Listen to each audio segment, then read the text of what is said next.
You have 68 wins. You cannot 69 Mina. Hey everyone, it is the center of attention, Brittany Brooks, and you are watching Simply Reliable Studios. Come on over, Simply. I'm being upset. See, earlier I said something stupid to him, and now this is my receipt. Okay? Sabu's just sabotaging you. Yep. He sure did. Hijack. Yeah, he's taking over. Hijacking is a better word. You're right. Good luck. What up, everybody? This is the People's Babushka, and you are watching Simply Reliable Studios. Shout out to Simply Reliable Studios making their Symphony debut, sponsoring this match and the entire Dragon Kai demonstration. What's up, everybody? It is the hottest flame, the realest Hogan, the bionic baddie, Kiera Hogan, period, and you are watching Simply Reliable Studios. Say his name and he appears. I believe in Noah. I believe in Datula. The Meltzer of the multiverse. I know. Who the fuck wants to compare themselves to another? How much of a mark do you have to be? You couldn't even pick a professional athlete. You went with a fucking journalist? Grow up, man. We just want to say thank you to Simply Reliable Studios for voting us as Tag Team of the Year. Of course. Because you know what they say, right? If you can't swim, you're bound to drown. Tonight, she is sponsored by Simply Reliable Studios from Orlando, Florida. She is everybody's favorite BFF, Izzy Marino. What is going on, everybody, and welcome to the weekly moderated insanity known as the Shenanigans here across the Simply Reliable Studios brand of channels. It is I, your moderator extraordinaire, the Renegade of Wrestling, JJ Williams, back in the hood seat, joined by the Island of Misfit Toys, the Simple Man Noah Foster. Hello, everybody, and welcome back here once again to the Simply Reliable Studios. You know what this is? Brand cements the brand of voices that's for favorite fall-face professional wrestling. Damn it. So without further ado, let's go ahead and bring in the rest of the panel. First and foremost, my partner in Love the Bed in AEW. We call the rest of the light and probably upset stomach mindset for some other stuff tonight. It is, of course, Mr. Reliable, Simply Reliable, in true original form, Walter Cruz. Ronda won in literally 17 fucking seconds. She tackled Gina. Gina fought a little bit. She turned to the side, got that armbar, and she tapped. Literally 17 seconds in the first round. Well, at least I know I can last longer than Gina Carano. We've got one half of the Canadian connection and a man who just got done doing some hockey coverage with the Stat Boy. Nick is here. What is up, sir? Why were you guys talking about boobies for 45 minutes? Theme of the week, today's. She's yours, she's mine, she's our Canadian friend, Ash. That's actually elegant and not fake. Hello, Ash, how are you? Enough is enough. I've had it with these motherfucking AEW wrestlers winning my motherfucking New Japan title. Make sure you tune in every week because you never know who's going to drop in to join the Shenanigans. We do have the man who started it all. Jeff Meacham is with us. I'm impressed with what's going on at the JCW. I'm happy for Russo. I'm happy for Vito. I am a viewer, again, when I can get home and sit my ass down for a half hour, whatever it is, and enjoy that shit. Popping out before midnight virtually on this app. It is my cohort as fellow gamer and crazy wrestling watching aficionado, Charles Schultz, will also be joining me tonight in the fray as I welcome you into the Shenanigans once again at the end of this fine Saturday. I just want to keep seeing Mr. Guana show up every single time and just Polyaska. I'm still agreeing with JJ. We still need that freaking multi-person puppet match. A puppet is not a competitor! Sex dolls are competitors if you go to the right company. Teleporting in via the morphing grid, our very own Pink Ranger is here. Everybody. You know, I know the firing of Scott Moore was controversial, but I feel like he needed to go in order for TNA to grow. Don't get me wrong, we had some good stuff under Scott Moore, but the company was just stagnant. And you know, look how much they've grown. If this is what it took for her to acknowledge some of my NXT talent, then I'm here for it. Because we know she doesn't work Tuesdays. So the fact that she watches Thursdays and is still getting exposed to my talent, like, hey, something happened, right? She told me the other night that Trick and A was some of the best stuff in TNA. Yeah, I actually really did like Trick and A. I was completely shocked and blown away to discover it was Chad Gable under that mask. I had no idea. I would have never guessed it. I never saw it coming. This was just mind-numbing. This was like the reveal that Juan Cena was John Cena. I never in a million years would have guessed that Chad Gable was going to be that match. Is Tweet ever going to lose that title? Well, you know, everyone can be a dickhead, but how strong a dickhead are you is the real question. I have a pretty strong dick. I'll take your report. Good night, everybody. Hopefully no one else heard that. Cool. What is going on, everybody, and welcome once again to the weekly moderated insanity known as the Shenanigans. Tonight, on a special Sunday evening, instead of its normal Saturday time slot, I am, of course, your moderator extraordinaire, the Renegade of Wrestling, J.J. Williams. I am not alone. I am joined by the other sometimes host when I am unable to be here at the outset, the simple man, Noah Foster. Hello. How you doing? I'm all right. That was quite a way to end the weekend. I mean, I still have a voice a little bit. I'm still awake. My proverbial 2-hour clock's officially started because I have work in the morning. And honestly, it was, like I said, for summer mid, it was at least above mid. Thoroughly enjoyed the weekend. Had some incredible moments. Some unique sets that I'm questioning about. And at the end of the day, I followed that saga of brothers since the beginning. And we witnessed what I felt like was the ultimate closure on truly the end of an era that I followed since day one, and I absolutely enjoyed it. Overall, feeling great. Hope you are the same, and hope everyone else is the same as well. Again, if you haven't already, subscribe to Rage of Wrestling. Dude, we're already at almost 200 viewers right now. The hell? 187. Jeez, you all are nuts, but thank you.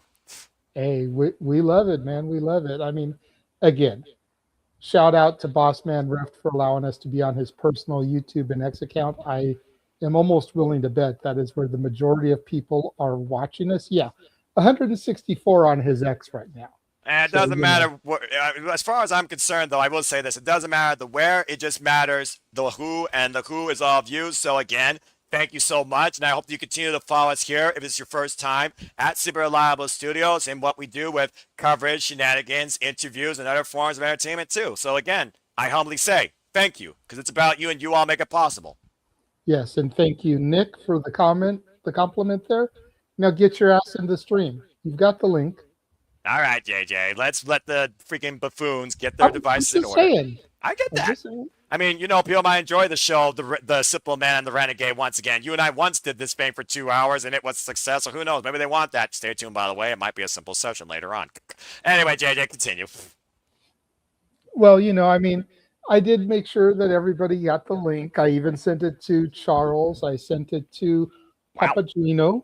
My brother, my fellow statistician, we break it down and bring you the scores tomorrow. And I did very well this weekend. I mean, he's actually at a watch party right now, but he said that if he gets home and we're still on the air, then he'll come in. Cool. But, yeah, and Safed here, no one will ever forget Noah's greatest call ever in Simply Reliable Studios history. Will you stop that? I mean... Yes! Yes! Yes! Fucking yes! Sorry. Oh, I'm so happy. I am so damn happy. I pinned that, by the way, to my freaking X account, and I don't usually do that.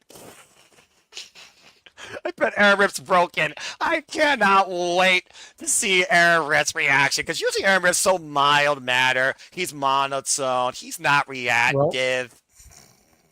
Well, he who shall not be named as a result of Chelsea winning will be on episode 400 of the No DQ review. It might be the last review we see Aaron Riff on. I'm just saying. Which episode 399 will be this coming week. So episode 400 will be the week after.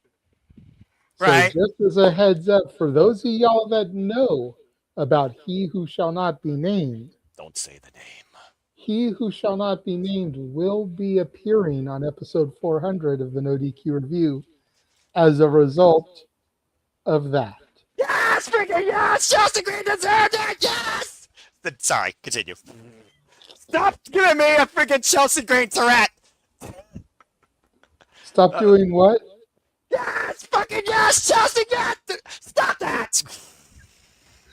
Look, it's very, very rare that I get you that excited over something Fed related. This is accurate. Excuse me in relishing in this, okay? Soak it in while you can. Bloody hell. All right, let's continue. Of course, we had 2 days of action. Ay. Yeah, so look, we're not going to sit here and run through every single match. That's going to take forever. Well, between me and you, it wouldn't, but considering who we might be dealing with, yes, it would. Well, and you would be on your own. But you're also going to be doing that tomorrow with Papagino. We usually doing it with a simple session, know. So it's like we don't want to beat it to death either. If you're going to be on the review this week, you're probably going to talk about it there. So, but let's rewind back to night one.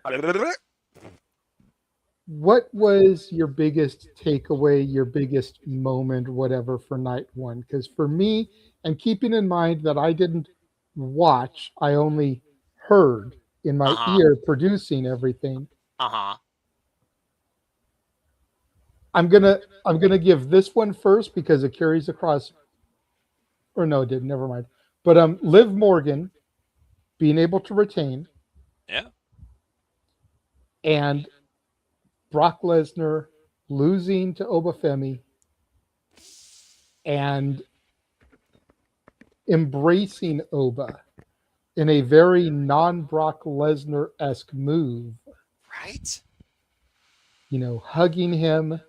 Don't see that. Telling him that I am the past, you are the future.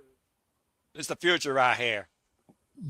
Just fantastic. I feel like Brock gets a bad rep because of the way he talked about WWE when he exited the company back in 2004. The UFC career, the diverticulitis, the fact that when he came back, he was very part-time,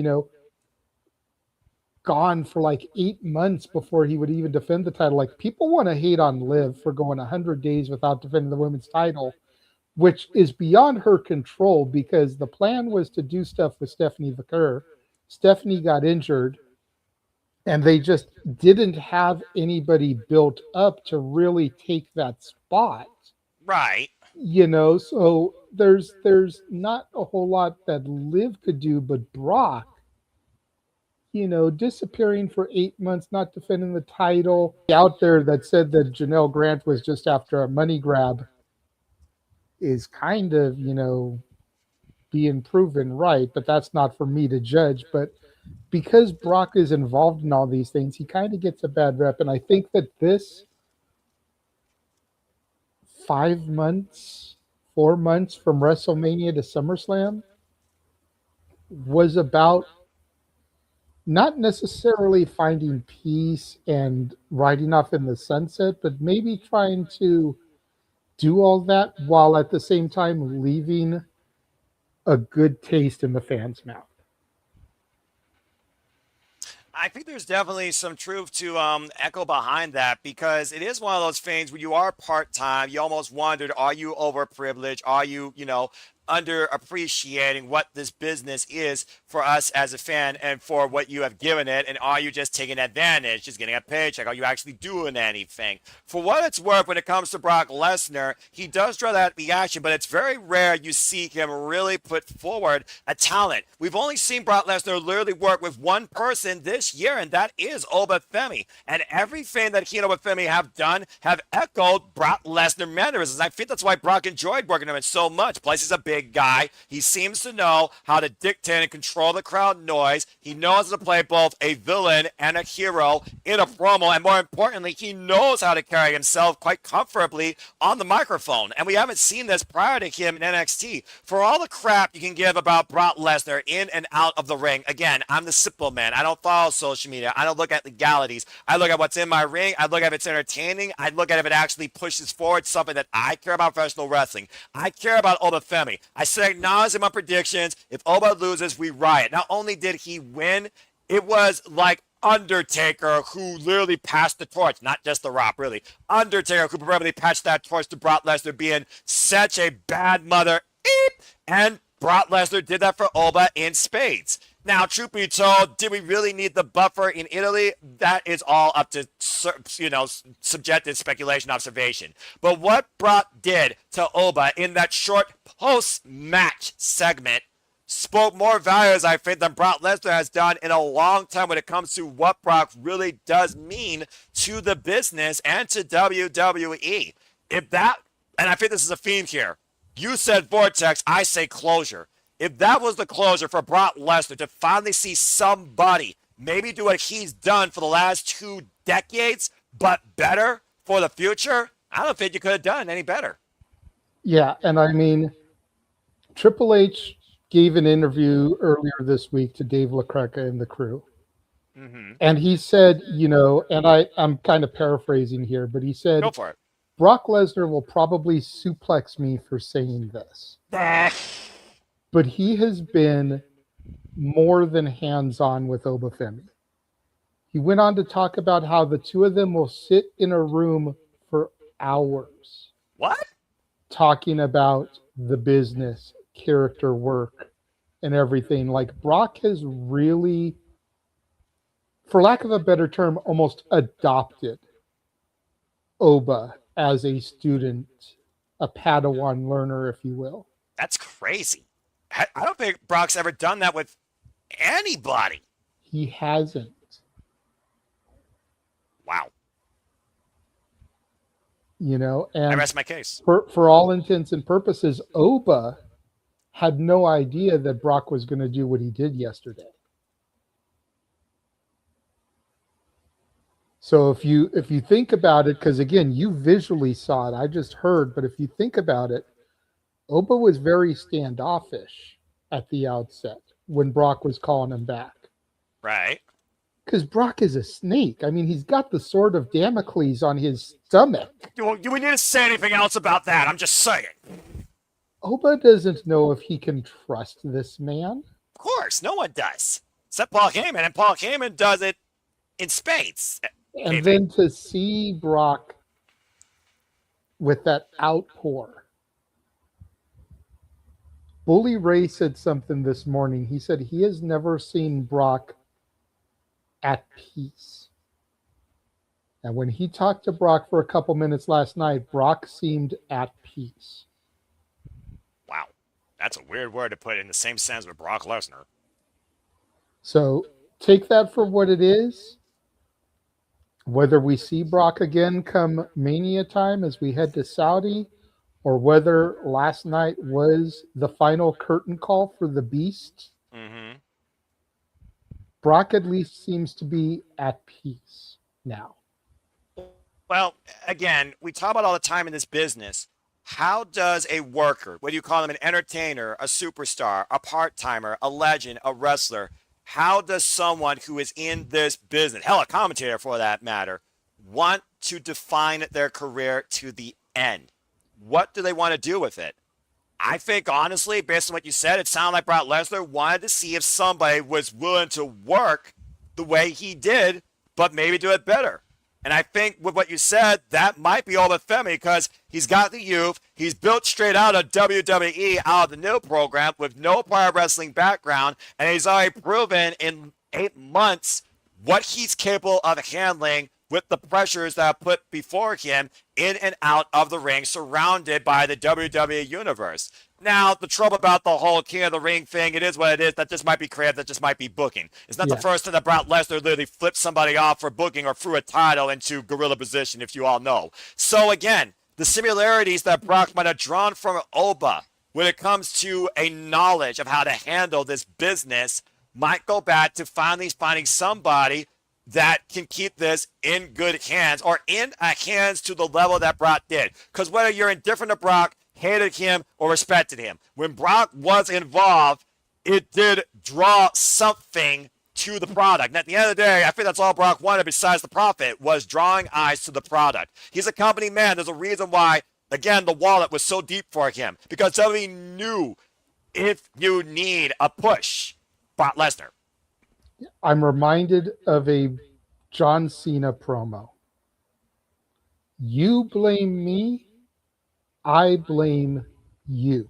With Roman I'm Reigns. still here because you can't do your job. Yep.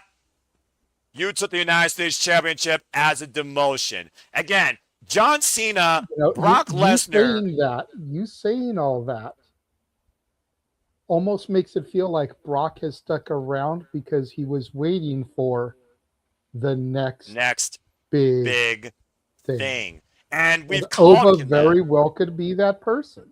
Yeah, and again, he got that cemented win at SummerSlam, the same way Brock did at the guy at the time in WWE, The Rock, who also wasn't a full-time guy. And this time it didn't even involve a championship. It involved Hell in a Cell, but still, you got the same type of outcome. Now it's just a matter of how Oba carries the ball. To have this trust is going to be an incredible amount of pressure for Oba Femi. He says he's ready, but it's easy to say that now. Will you say that down the line? We'll find out. Yeah. Crazy. Night one also had the return of Randy Orton.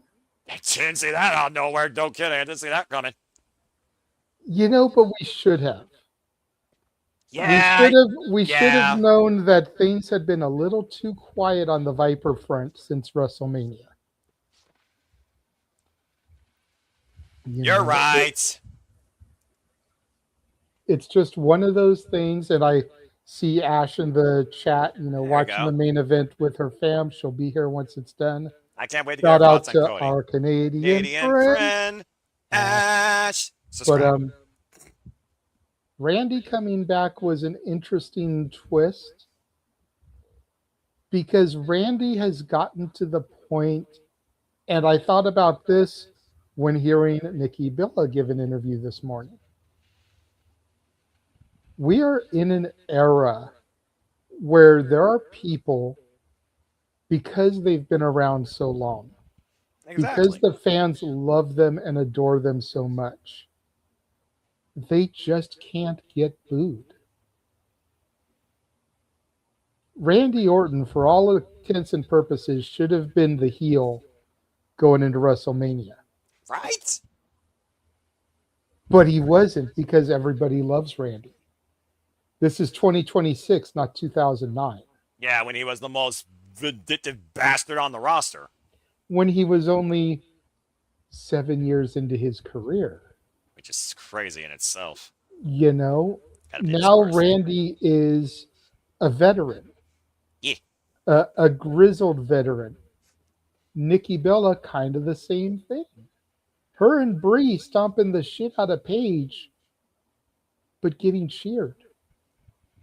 Yeah, there was that proverbial polarization, although I still feel like there is still more of a stagnant, off-centered with the Bellas and most fans when it comes to, certain demographics. Definitely, and it always sucks because one of them gets healthy and then the other one gets injured. I think that the proverbial twin curse is if one's injured, the other one has to work. If the other one's working, the other one gets injured following that. And Caitlin Bella, shout out to Caitlin Bella, our fearless no DQ queen. She and I had a conversation about that, and she literally echoed your sentiment. Why can't these two have their moment together in the ring? That's what they wanted. And unfortunately, it sounds like we're back to that again. That's the whole reason they came back. And I think that's why the fans were cheering so much yesterday. It's like the fans, just as bad as Nicole and Brianna Garcia, want to see the Bella Twins as the tag team champions. Just for a moment. It's the moment. They haven't had it yet. And Paige just kind of got thrown in there because Nikki was hurt. Exactly, because they all defined that era together. And now Nikki is healthy to come back, but Brie gets hurt in the match. Hopefully Brie is okay. And yeah, I noticed as soon as that bump, I was like, oh, boy. So it's just like, the fans want to see the Bellas as tag champs just as much as the girls want to be there.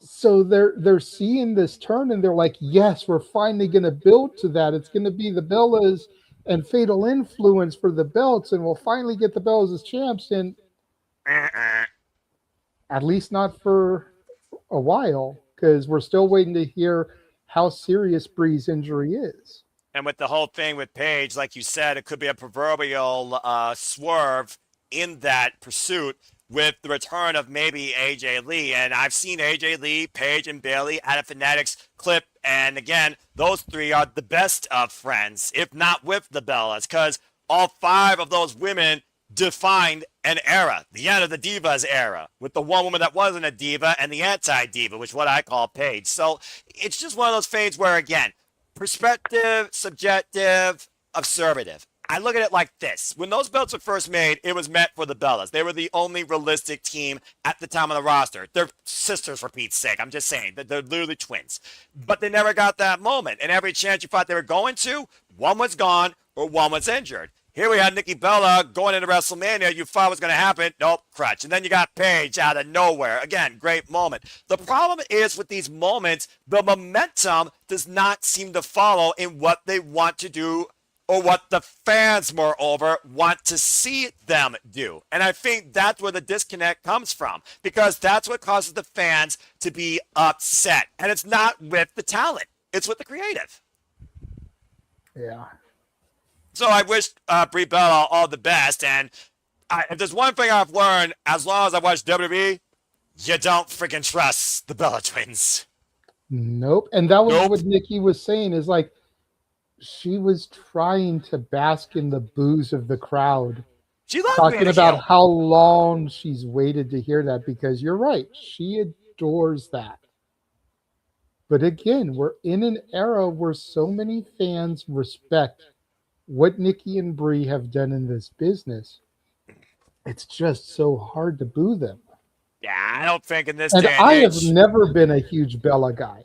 Me neither. I won't sit here and talk trash about them the way I do about Mercedes or Candice, but I won't sit here and overtly praise them either. Me neither. Yeah, you draw that thin line between the reality of the character you're seeing versus the person that you're watching literally live out their dream. And again, Nikki Bella, she's that bitch of the Divas era. Of course she wants that again. But in this stagnant day and age, if you draw that level of respect and recognition for who you are based on who you are outside that freaking character role, you're not going to get booed. It's just not happening anymore. The fan base, casual especially, and let's be honest here, WWE is recirculating their casual fan base every time. As some leave, others come in. It's a never-ending cycle. And they know these people based on who they are, not what character they're trying to be. So you're not going to get that heat. No, 100. 100. And, to Nick here, asking, what about the independents this weekend? If you'd like to talk about the independents from this weekend, you know where to find the link, good sir. We're going to keep talking about SummerSlam, and you're more than welcome to come and talk about that stuff. That's what Shenanigans is for. It's the free form. Let's not forget, it was originally called Open Mic Night, and where of course, people could talk about whatever they wanted. And So of course, if you as want to well. talk about the independents you've seen this weekend in our absence, you know where to find the link. So talking about evolution, though, you posed a question to me about like a biggest takeaway from Saturday, as we were talking about the two that were the biggest for you, and also Liv Morgan proving the caliber of athlete she is, even though she only defended that title one time. But what her and Io Sky did and set the pace of expectation for the weekend. Excuse me, Sky set the pace. Thank you, by the way. Set the pace for the weekend. Because I don't want to sound, like parrot, because I definitely agree with those two sentiments for those two matches you talk about. Yeah, I'll definitely get credit where credit's due, because again, as an advocate of women's wrestling, I hold that in such a high regard when it comes to the caliber of quality. I know that WWE can do, because I've seen it. They just don't consistently bring it. That was one of the better matches that Liv Morgan has had in a long effing time. And considering who she was up against, it was what I hoped it would be. Even with the tiny bit of the Judgment Day of vomit, because character, LOL. The fact of the matter, Liv Morgan did on her own, and it took two Oblivions and Io Sky. I'm about to say, Io Sky is also a bit of a crazy chick herself. Liv Morgan, she was born unhinged, okay? They just gelled so well together. It really made Liv Morgan look strong, but it also did, I think, hurt Io Sky, because Io Sky brought the fight. This was a tremendous Women's Championship bout. Now, I do hope they don't stand at this to another 100 days or the next PLE, and I do hope they actually do have plans, because, again, plans subject to change. Paul Levesque once said there's always a plan B. Where was the plan B for the last 3 months? Because I'm just being honest here as a fan. With the amount of talent, with the future rising on the roster, and with what you got inside your roster, you're telling me you couldn't figure out something, or someone else couldn't get an opportunity through open challenge, gauntlet, confrontation? Are people afraid to step up? Are people afraid to freaking work harder? Are you not letting the people have the chance to work harder? Where does the ball, or in this case, the pen drop? Because I don't think it's on Liv. I don't think it's on Io. At the end of the day, I don't think the talents that fought in anything the fans might hold them for. At the end of the day, they're there to make a paycheck and live a dream. But Io and Liv, that was a tremendous outing, and I hope it happens again. So definitely for me, that's a highlight. Liv Morgan, you are one of the most obnoxious characters, though, and your voice just makes me go, ugh, I need my ears freaking plugged. But as an athlete, tremendous stuff. And Io Sky, there's a reason why she's one of the best in WWE and still going. The other one for me, going back to the wrestling roots, I can't say enough good things about Nick Aldis and the shape that he's in. Damn. And giving the ring general a run for his money. It was as traditional as professional wrestling I love is. Down on the mat, forward in your face. These two men didn't let up, and for Nick Aldis, it didn't look like there was any ring rust at all. He took very well, and I think Gunther was the perfect foil to work with, because Gunther knows Nick Aldis. Gunther's not an idiot. There's a reason why he's the Ranger, despite the fact he never faced that man. So to see Nick Aldis wrestle in a WWE ring against somebody less than the ring general, and seeing what Io Sky and Liv Morgan did to set a pace of caliber of competition for that women's championship, those are two of my biggest takeaways from night one, and honestly, outside the Obafemi moment, those are my two matches of the night. Okay. I was hoping you would say something about the Nick Aldis match. Gonna be happier for him. Yeah. And his family. I still don't get the whole immediately reinstating him thing. That was a little weird for me too, yeah. But, it is what it is. He made his presence felt tonight, right at the outset, right? I mean, inserting two additional people into the match. Gunther, who defeated him. Yeah. And then, of course, the returning Kevin Owens.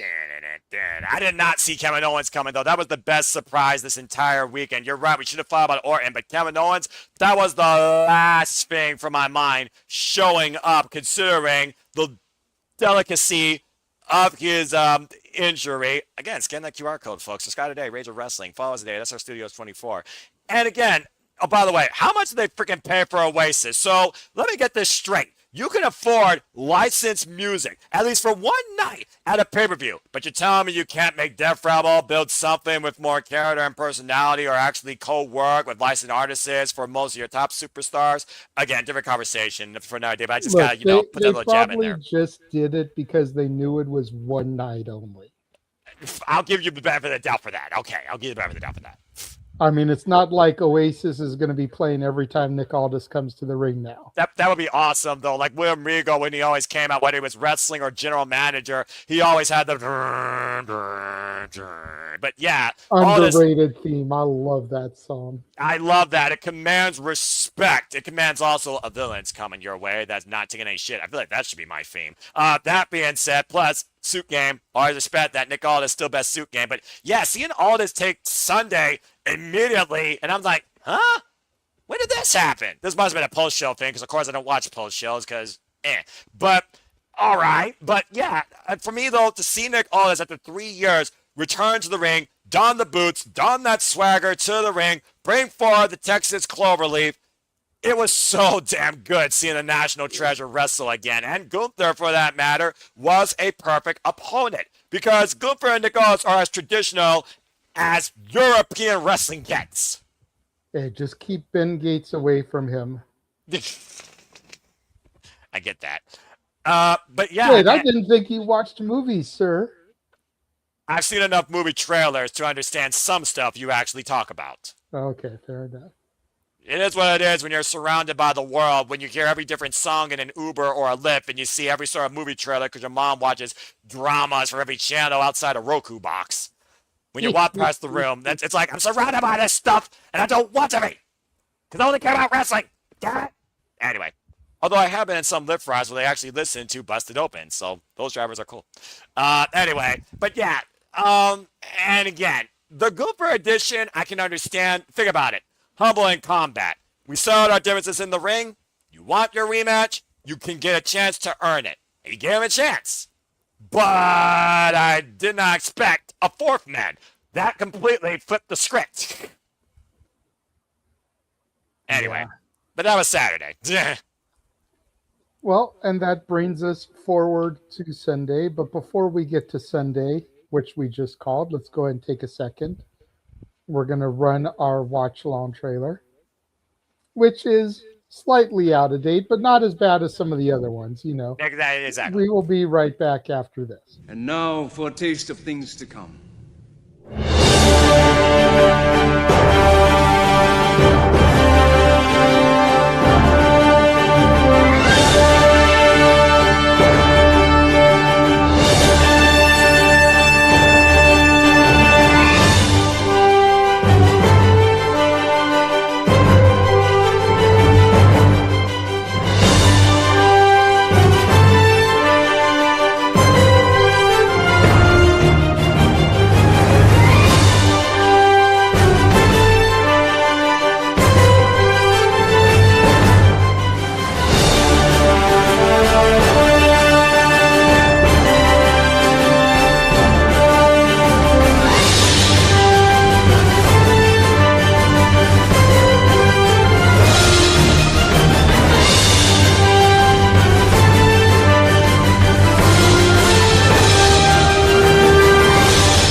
And as always, here is that trailer demonstrates. Here are the Simple Lab Studios. We truly encompass, celebrate, pontificate, analyze, criticize, and react to all the wrestling.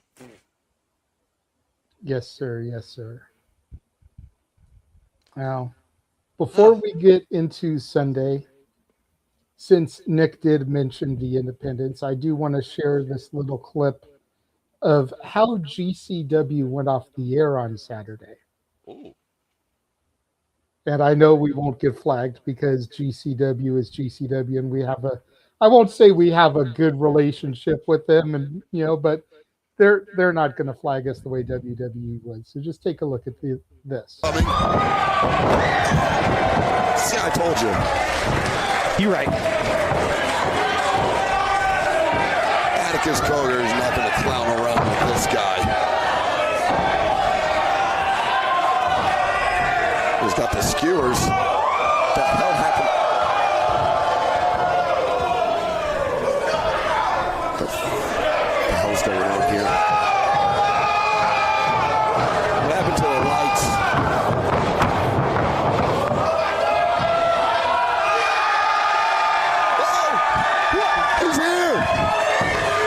Joseph Sawyer is here in GCW. Atticus Cogar.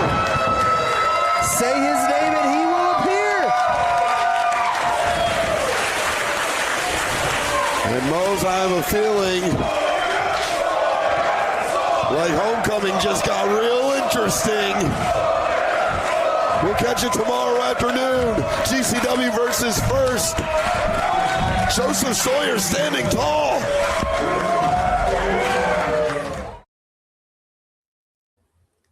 And just as a friendly reminder, we will have Joseph Sawyer, the former Joe Gacy, tomorrow, 8 Eastern, 5 Pacific, for some midweek shenanigans. Well then, talk about showing up in a land of extreme out of nowhere and walking through a proverbial door into the light. Joe Sawyer going after the GCW championship. Okay, that's a little bit crazy.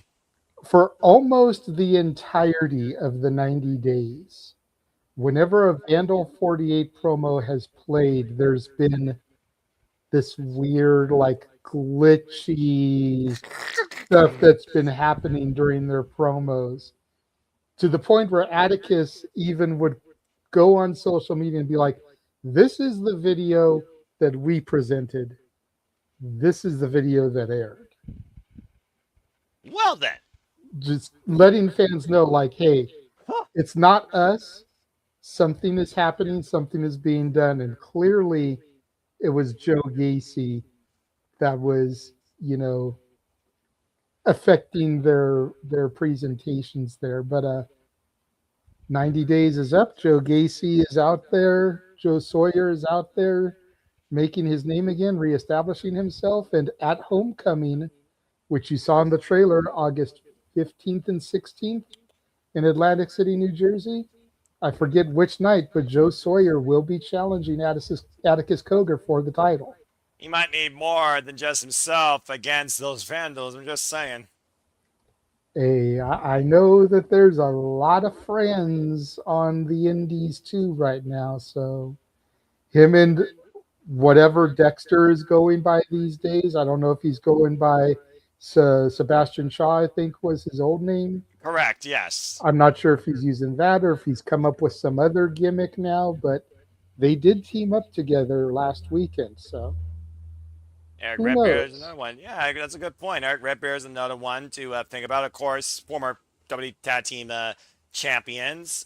There's definitely some potential there for a little bit of newfound faction warfare to develop in GCW, and we all know how far they take that sort of thing.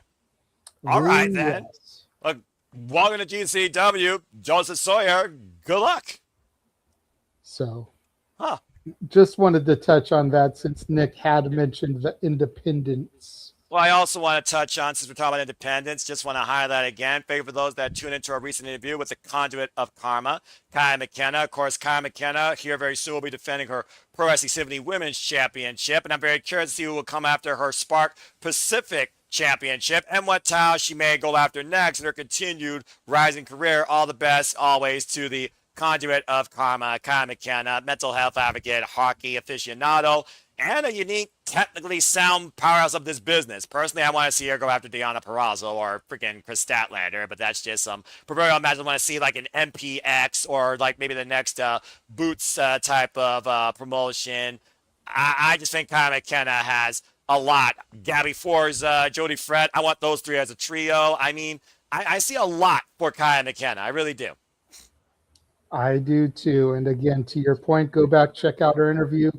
2 hours and 45 minutes, damn near 3 hours we did with her this past week. Just conversating, not even really interviewing, just chatting with an old friend. I love that. Take care, Kaya.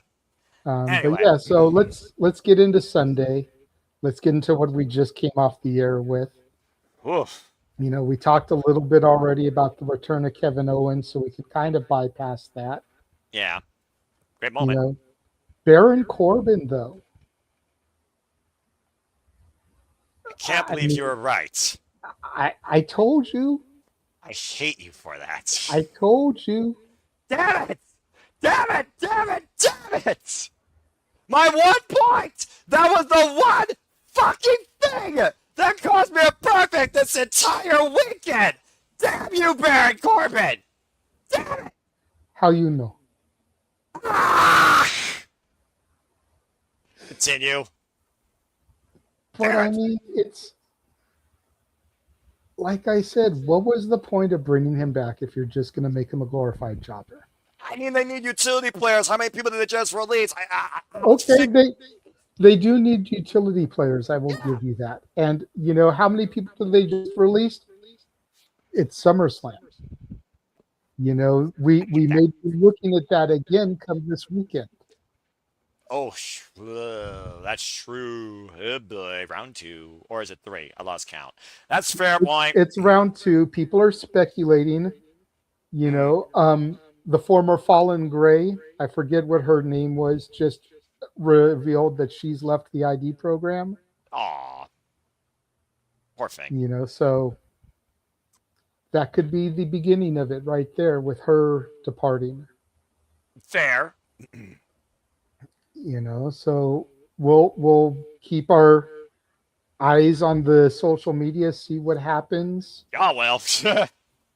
Well, we're definitely going to have to talk about it if shit goes down, you know. I get that. I get that. Again, God bless you all. You know where I stand with all that, but I get it. I know. You know, this weekend was such a high. I think it would behoove them not to do it because it's going to go from such a high to such a low. This is the wrestling business, though, and unfortunately, that is kind of how this game goes. No one, especially anymore, JJ, no one is ever on a consistent pro wrestling high unless your name is utilized in New Japan Pro Wrestling. That's a whole different drug and in-ring competition. I'll talk more about that later in my next G1 Climax update with Ash. Continue. I'm just saying, like, wait until something bad happens and then maybe do that so that you can kind of shift the focus. Fair point. As opposed to do it when people are still talking about a really great weekend of wrestling. Right. You know, This was a again, great weekend. with the exception of Human Money's on a Pole, which I had low expectations for. I find Danhausen amusing. I think Dom is great. It is what it is. Yeah. You know, it was 1 match out of 12. If y'all can't just suck it up and have fun with 1 match out of 12, go through the door. I have 2 doors. Which door should I go through? Door 1 or door 2? I don't know. Or do you want to trade it all for what's in the box? Rest in peace, Monty Hall.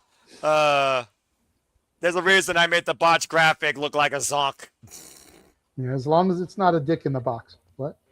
Yeah, we don't talk about that. Anyway, but yeah, it's just one of those things. Like I said, wrestling is always going to be subjective to everyone their own. I'm a guy that's the fan for the in-ring work, the edge of your seat drama, and closing a great narrative or an incredibly competitive competition, such as my Japanese strong style roots or Stardom that has the most emotion. And when it comes to carny comedy levels of jackass entertainment, I'm kind of indifferent. It's not my forte. I just don't buy into that soiree. But overall, I'm glad people had fun with it. I got to have a little bit of jaw-jacking with Mikey, which everyone loves when I go off the deep end with my freaking rage internally. Shout out to Rage of Wrestling, Watch the Cruise, subscribe. So it is what it is. And in WWE, I already know what to expect from the highest of highs in my expectation of professional wrestling to the other side of the spectrum when it comes to what in the name of bluppity blip blop bloop did I freaking just witness? And that was that. Speaking about what in the bloppity blip blop blip did I just witness, coming from the northern border, Oh. Nick has come in. Oh, took him long enough. Oh, yeah, I did. Oh, and also joining us now, what? A very good friend of yours and mine, Papagino. Hey, Papagino! Hey, now we're talking. Now we're Jesus. really rolling. Okay. Wait, first and hold on, foremost, No, Nick. Oh, time out. You shut up. For a second. Okay. First and foremost, Papagino, welcome to the Shenanigans, my friend. First time I bring about Shenanigans with you, Gino. Good to see you. Happy to be here. Sorry, I don't want to gimmick infringe. Honored to be here. You don't give me infringe anything. I'm a mess. I was screaming my face off. What a freaking exciting weekend in wrestling. Damn it. Like I said on the review, the build is the build. The hype is the hype. They deliver more often than not, and boy, did they freaking ever. Creds too. You want to talk about screaming your head off. I hope your headset is turned down some. Oh, no. Yes! Yes! Fucking yes! Chelsea Gray falling! Fucking yes! Stop that! Jesus. I should have known better with the interim title. That's the only reason to put the interim title in the title of the thing, is so that they can. So Michael Hayes doesn't have to flip his lid because Chelsea wins. You know, oh, she's not really the champion. Blah blah blah. That fucking overaged idiot, out of generational freaking sense. I said what I said. Look, like I said in Simply Predictings, Jade is going to feel like the interim title is beneath her. You know, Tiffany, you're not going to double belt her. You're not going to have two belt Tiffany 2 belts. No. It wouldn't count for Charlotte because it's interim. So it wouldn't be belt 15. No. So there's no point to strap any of them up. No. That just leaves Lash and Chelsea. Lash is too new. You had the thing in Unreal with Chelsea. This gives them an opportunity to shut Michael Hayes up, prove how over she is. You heard the crowd reaction. The crowd was firmly behind Chelsea. Bro, Tiffany was a heel in her hometown because Chelsea was in that match. Exactly. Yes. Yeah. And Chelsea is the 4th Canadian to be a woman or Divas champion. I love that. Trish, Maurice, Natalia, and now Chelsea. I'm so damn happy. And don't forget, the man who shall not be named, because I put it in his head, he did not think Chelsea was good. He's going to be returning on the other channel. So, holy cow. I'm pretty sure Aaron broke. Yeah. And really quickly, speaking of Chelsea and Canadians. Oh, here we go again. This is longer than what I usually do, but I guess it works. But he made it a freaking Sona. Ah, she wears the hat! Brilliant! And I'm as we trust! Damn it! Oh, hello, Ash. How are you? I'm good. I had a visit with my dad these past 2 days. He watched SummerSlam with us. Oh, That's awesome. Ash, Papagino, Ash. You know, what up? Nice to meet you. I've seen you on the show a whole bunch. It's nice to meet you. I've seen you on the No DQ review. You do a good job as moderator, by the way. Thank you so much. That means the world. Thank you. Yeah, there we go. Now we got the pleasuries out of the way. Let's get back into the wrestling. So we're talking about Sunday right now. You know, we'll go ahead, and I know Nick didn't watch any of SummerSlam because he's a lame-o like that, but just real quickly, we'll run, Jey Uso will run it back for Saturday real quick. For Gino and Ash, what were your big takeaways from Saturday night? Like what really hit for you? Oh my God, did I love Nick Aldis versus Gunther? Yes! My match of the night. Yes! Yo, Nick coming out to Oasis? I'm like, wait, what? I did not expect that. I was expecting Def Rebel to screw up his National Treasure theme. So damn glad I was wrong about that. I was just like, how the fuck were they able to fork the money for goddamn Oasis? You realize how much money WWE had despite the fact TKO still has them by the throat? Come on now. Do you realize how stingy WWE is? Yeah, that's true. To that point, it's probably cheaper to rent a song for one night than have to have CFO or Town Def Rebel make a song for Nick Aldis that sucks. You know, I'll give you that. Probably accurate. I'm gonna endorse that comment right there. That's accurate. Continue. Yeah, I also loved Io versus Liv. That was surprisingly a good match because I love Io. She is one of my wrestlers who always puts a smile on my face, no matter who they're wrestling. I just love seeing them wrestle. I've called Io the best bell-to-bell wrestler right now on the women's roster right now in WWE. She is that damn good. Look, there's a lot of people on WWE radio across all the different shows that are saying she might be one of the top 5 wrestlers in the world right now. Not women wrestlers, wrestlers, period. I love that analogy, and I'm not going to argue against it. I fully endorse that outlook. I agree. You know, putting her on a level with an Osprey, with an Omega. My God.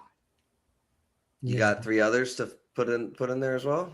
Let's see. Let me look at New Japan Pro Wrestling. Maybe Shingo Takagi or Saya Kamatani. As far as America, woofa. There's a lot, but I don't know if they're on that level. Maybe Athena, because even in Ring of Honor, she has had more defenses and proving grounds combined than Roman Reigns' 2 title runs so far. So that'd probably be the other 3 I add, just off the top of my head. Anyway. Fair enough. I look at wrestling on a global scale. You gotta consider that. Yeah, we love that. Ash, any more thoughts on Saturday though? Punk versus Cody was not that bad. For something I didn't really care about, to be honest, because they didn't really give me much to care for. Well, because we know Cody's like your all-time favorite wrestler. Cody, she's a Cody fan. She loves Cody Rhodes. Isn't that No, right? I can't get enough of the American Nightmare. Golly, give me more of them, please. So you're the reason he won't turn heel. Got it. I'm just kidding. He loves Cody as much as Advocate loves Yoda Tsuji, and if you know, you know, folks. If you know, you know, folks. Even I understand that. That's funny. Well, as far as Saturday for me, leaving Saturday and coming into Sunday, people were like, Sunday's the worst card. Like night 1 is definitely going to be better than night 2. And we'll, obviously you guys are in the middle of talking about night 2. We'll get to that. But yeah, of course. If I freaking hear one more person, oh boy, if Dave, if you're watching, you're one of these people, because we had a watch party with Dave and a few of my local friends. We go to his house, we watch the events, and he was like, the Hell in a Cell was a waste. They didn't even use the cell, which is accurate, but like that doesn't mean it was a waste. Like, I enjoyed that match. Like, you needed, like, if this is Brock's last match, at least for a while, we'll know for sure if Saudi comes and goes and he's not on it. But if this is his last match, the aesthetic of Hell in a Cell is more than good enough. And okay, yeah, they didn't throw each other into the cell. They didn't get color. I don't think WWE wants either of their God mode wrestlers leading. So, like, to me, it made all the sense in the world. And I'm not one of these people that's like, well, the length of the match, blah, blah, blah, blah, blah. Like, I don't come to WWE for match length. Like, you go to AEW for that. Like, obviously, I come here for the storytelling. And boy, did we have that tonight. Holy cow. Yeah, I agree with you there. And to be fair, there was a bump in a table against the wall. So, I mean, the cell was used a little bit. Mm-hmm. And again, that's that aesthetic, that feel, that presence, like knowing they're locked in. I mean, yeah, would we have loved to have seen a CM Punk Drew McIntyre style match? Sure. But like, these two guys were just gonna. It's not about beating each other for the win. It's about beating each other up, and that's what they did, and it was fantastic. Sign me up. Well put. No, 100. And then the fact that Brock kind of endorsed and put him over afterwards. A complete, swerve from who we think of Brock Lesnar as. Mm-hmm. I do want to add one more thing. Go for it. He did that at WrestleMania. I don't think either of these guys are better off for having continued this feud post WrestleMania. We had the Oba have to throw away his King of the Ring win. We had Oba actually have to get beaten on the main roster and all these things. I know TKO loves it because they got to stretch it out. Again, that's how I feel about TKO. They love stretching things out. But neither of these guys are better off for this, even though I enjoyed it. Whatever, sign me up. But he had the endorsement. Oba crushed him. Like, there was really, like, nobody's really elevated themselves for this other than the match going on last. So that's my complaint with that, is that it really didn't, this and Clash in Italy didn't need to happen. I agree. But, hindsight's 2020. They got 2 more matches out of Brock Lesnar. And as me and Jada talked about before the rest of the panel came in, it's one of those things where the fact that Brock worked this much with Oba, and apparently it's the first time we've seen him work with someone like this to this degree of trust and importance, shows how much Brock truly feels like we finally found the next big thing. Mm-hmm. Like you said, apparently they were working together a lot behind the scenes. Like Brock was like showing him the ropes and breaking kayfabe. Whoa, don't kick me out. But like, that is what older veterans do in every sport. They help out the next guy in line. And if Brock, obviously, say what you want about whatever, he obviously cares about WWE. He cares about wrestling, and he wants to see it continue. He wants to leave it better than he found it. And a hell of a lot of respect for. I mean, how could he not after working so many matches with The Undertaker? I'm sure that you just become that level of caring about the business. But it was, The Undertaker nuances in this too. Hell in a Cell. Brock Lesnar got put over by the Dead Man. Not once, but twice. Rising up like the Dead Man multiple times against Oba Femi. Trying to bury him in the tombstone pile driver position. And Oba kicked out on plywood boards, might I add, of a pile driver. Proverbially, in this rivalry, if you want to call it that, JJ and Gino and everybody, The Undertaker in this was Brock. And Brock put over... Or should I say Undertaker put over Brock Lesnar, in this case, was Oba. It was an echo chamber effect of a generational passing of the torch. 100%. Even all the way down to the peeling the mat and the apron back like they did in the 2016 Hell in a Cell. Exactly. I just want to say, though. Little nuances. With the no knee, little things. With no knee pads, doing the tombstone, Brock is a freaking psycho animal, and I'm here for it. Yeah, fucking madman. People are mad that he didn't get fall from grace onto the boards. Yeah. And some people are saying, oh, it was a mistake, blah, blah, blah, blah. Oba very clearly turned to the right. Yep. Like, I don't think Brock wanted to take that bump, and he doesn't have to. Like, the move should stand on its own. And now I just don't know what they do with Oba from here. Are we going to bide time, stretch it out until he wins at Royal Rumble? There's no WrestlePalooza on the schedule, which I think if they wanted that event to be elevated, like that's how you have Oba, where you have Oba win his first world title. But I don't know. I just don't think they're gonna. I don't know what they do with him from here, and if he doesn't come after Roman. So I'll find out soon enough. And again, it's all about you did this now. What comes next? Oba Femi, you are the next big thing. Can you handle that position? Oh, and just to give you an update, Gino, I have the scores in for the team. We love it. And then moving into Sunday, we talked a little bit about Kevin Owens returning, becoming #1 contender, getting inserted into that matchup, which mind-numbing to everybody. Bro, there were 2 names on our lips after Gunther came out, and we were like, it's either KO or Randy.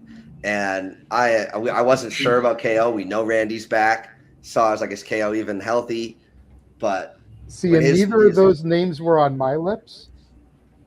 I thought it was going to be Oba because of how he sacrificed his title shot to get Brock, beat Brock the night before, So throw him in. Here's a way he can get his title opportunity back. Yeah, that would have been. I would have been fine with that too. But Sammy's face would not have been as great if it was anybody else. That he literally didn't blink. He literally didn't change his expression until a quarter of the way through the match. He's just standing there like. He didn't even get involved in the match at first. He just watched Kevin Owens go for Finn Balor beat the daylights out of each other. It was brilliant. What a way to start off a night two. Like, if you had any reservations coming into night two, like plenty of the people I saw online and plenty of the people I was watching it with, when you have the night start out with Nick Aldis having to shake hands with Gunther and put him in the match, I didn't know he was the GM again. I guess that was shown somewhere else besides the main product. It was part of the post show yesterday. That explains it. Yeah. That explains it. I don't watch that. He ripped up his letter of resignation. Gotcha. Because I did watch Kevin Owens' speech during the post show tonight because, I wanted to see what he was going to say. He talked about the girl battling with ALS and how that helped him. Like, he would talk with her and her inspiration to him helped him want to come back. And Big E and him shared a moment where there's were you okay with that you might never come back? And it was I don't want to go into it too much, but I mean it was beautiful and Kevin's gonna be that white meat baby face, and when he's talking with CM Punk, the promo battles are gonna be insane. I just don't think he's gonna beat CM Punk. So. No. Well, it's a first time ever one-on-one encounter. These two have never shared the ring, by the way, with each other. So literally, it's the first time ever. So you might get more out of this than you think, and you might get surprised for all we know. Because SmackDown's a clean slate, as far as I'm concerned. There's only one target for Roman. That's Oba.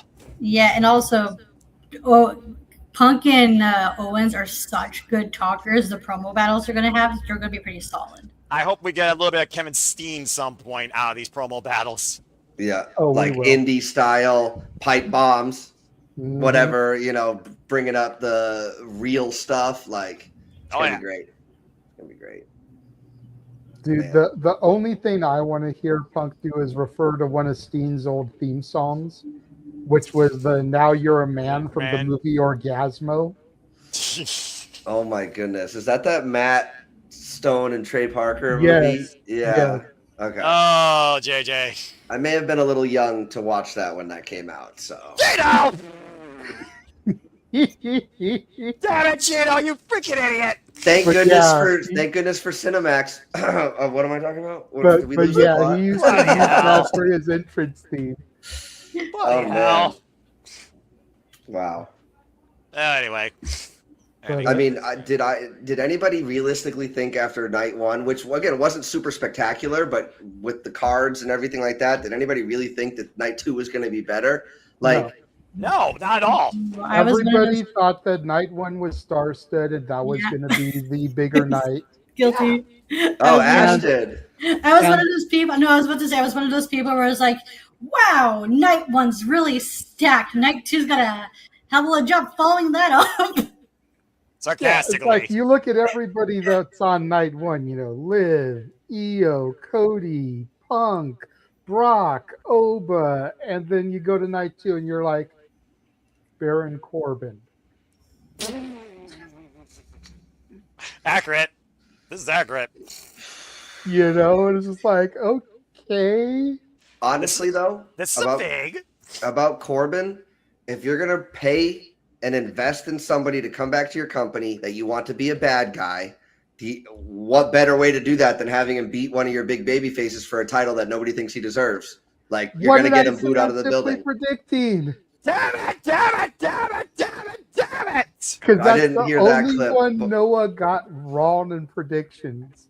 He picked Trick Williams and I picked Baron Corbin. I'm so mad about that! Because it seems so obvious now. It's like, duh. It was the first damn title he won when he first was involved in WWE. Damn it! When he hit the end of days, I was like, there's no way they're going to not protect this finisher in his first match back. Let's be real. The end of days is WWE's one winged angel. Let's be real here. Well, only one person's kicked out of End of Days as far as I can remember. And unfortunately, it didn't happen here. And I was like, ah, crap. I was going to say, the end of days is about as predicted in WWE as the 3D is. 3D, not 1D. Okay, I'll give you I that. said with 3D on purpose. Okay, I'm just was getting my brain in check here. Okay, yeah, I'll give you that. All right, let me get the graphics here. So Noah, and whoever makes the intro video for your guys' amazing videos every time you start them, if that call and that clip isn't in there, then I don't even know what's the point of having the intro at this point. That's gotta be in there ASAP. Rock. Wait, what clip you talking about? What clip you talking about? You guys start the show with like a bunch of clips of like you guys talking and doing your stuff and the like semi highlights of what you've done in the past. Like that one, like if I had a say, I would be like, insert here Noah's call on Chelsea Green winning. Yes, fucking yes, finally, fucking yes, Chelsea's champion, yes. Let's start that. Now, temporarily, yes, but let's enjoy the ride while we can. And she deserves. She yeah, seriously. I'm not saying she doesn't deserve it. I know you're not saying that. But, Anyway. but the sad thing, though, is that all of us are just accepting the fact that it's interim. She has to fight Rhea. She's probably going to lose to Rhea. But what if? What if possibility during this little interim run she proves herself and they actually put her over on Rhea? That'd be so fucking awesome. I mean, like Roman said to Seth, what's going to happen? Rhea's just going to win and then get hurt again? Damn, Gino. Shots fired. Shots fired. No lies detected, though. No lies detected. This is why you have stars to help make other stars, and Chelsea is a bona fide star. Pledge your allegiance. Well, sorry, this is We the People. Pledge your allegiance to Chelsea Green. You idiots. But yes. Wow. We stand on guard for she. Yes, we pledge our allegiance to the hot mess, don't we, Noah? In hot mess we trust. Yes, Chelsea, yes! Stop it, JJ! I can't tell if that, I mean, I know now that's the audio that you're using, but I can't tell if just when you put the picture up, Noah just starts screaming yes again. No, Noah does. I am not playing any audio. Noah literally starts popping every time. It's the moment I'm on a rant. I know he's going to bring up the graphic, and then immediately I'm going to go into my freaking Chelsea happy freaking stance because I'm so damn happy for Laura Van Ness. Dadgum. Woman I followed since Japan to Ring of Honor, and of course TNA, which is the former the TNA Knockouts champion. Again, long overdue for Chelsea Green. Just saying. Noah is like Woody from Toy Story. When you put the image up, you're pulling the string on his back. He's going to say one of three things. He's going to say one of three things. Exactly. Don't encourage it, Gino. Stop it. All There's of a snake in Agent N's boots. What the hell? Now I'm on the shenanigans with Gino, and Gino right now is shenaniganing me. Yeah, why is everyone against me? Usually I come into these videos more sober, so I'm a little bit frisky right now. So hey, it's all good. We're loving it. And to answer your question, Gino, I'm the one that makes the intro videos. I did all that editing, so it's very well done, bro. I enjoy that greatly. So thank you. I can't always catch these videos start to finish because you guys are friggin' nocturnal animals. Hey, but you know what? I do my best. Well, this is what the No DQ review would be if Psycho Jet Black was there just like nonstop, because like we know that he does his thing, but like Virtue is very Noah Foster-ish, and he's like, look, we're keeping this on a timer regardless. You have to remember, this started under a concept of open mic night. This is our therapy for the week. Just getting together and being able to talk with friends about wrestling. So we just go for however long we want to sometimes. 2, 3, 4 hours. You know, so. Yeah. Well, and the fact that we're earlier tonight than normal, you know, Noah's got his counter going because he does have work in the morning, but we'll see what happens. Yeah, and then he's got the Predictions League breakdown where we will be revealing the results live on air to everybody at the same time. Stay tuned for that. And that'll be a great lead-in because, again, we've talked about it already, but at 8 Eastern, 5 Pacific tomorrow, we'll be talking to the former Joe Gacy, Joseph Sawyer.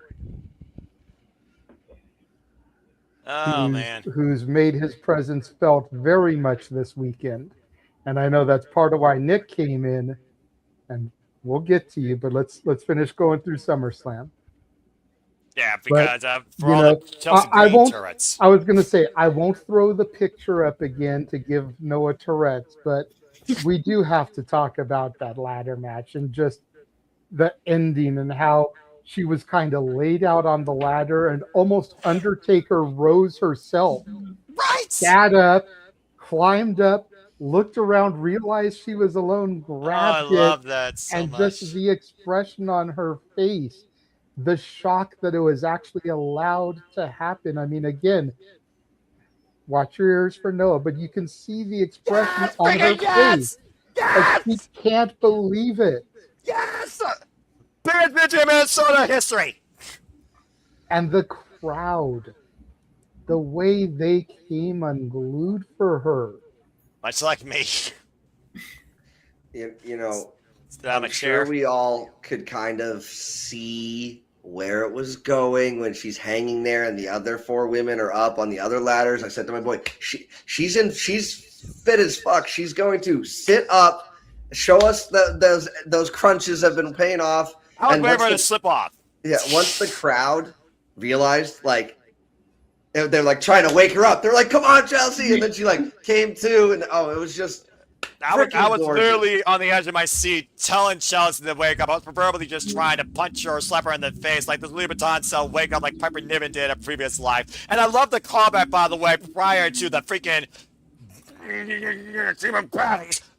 freaking when she pushed Tiffany Stratton off the ladder, similar to the way Tiffany pushed Chelsea Green off the ladder 2 years ago at Money in the Bank, as JJ said toodles, and me and Kim were calling Tiffany Stratton's rise as TV Time got the Money in the Bank briefcase. I loved that callback so much.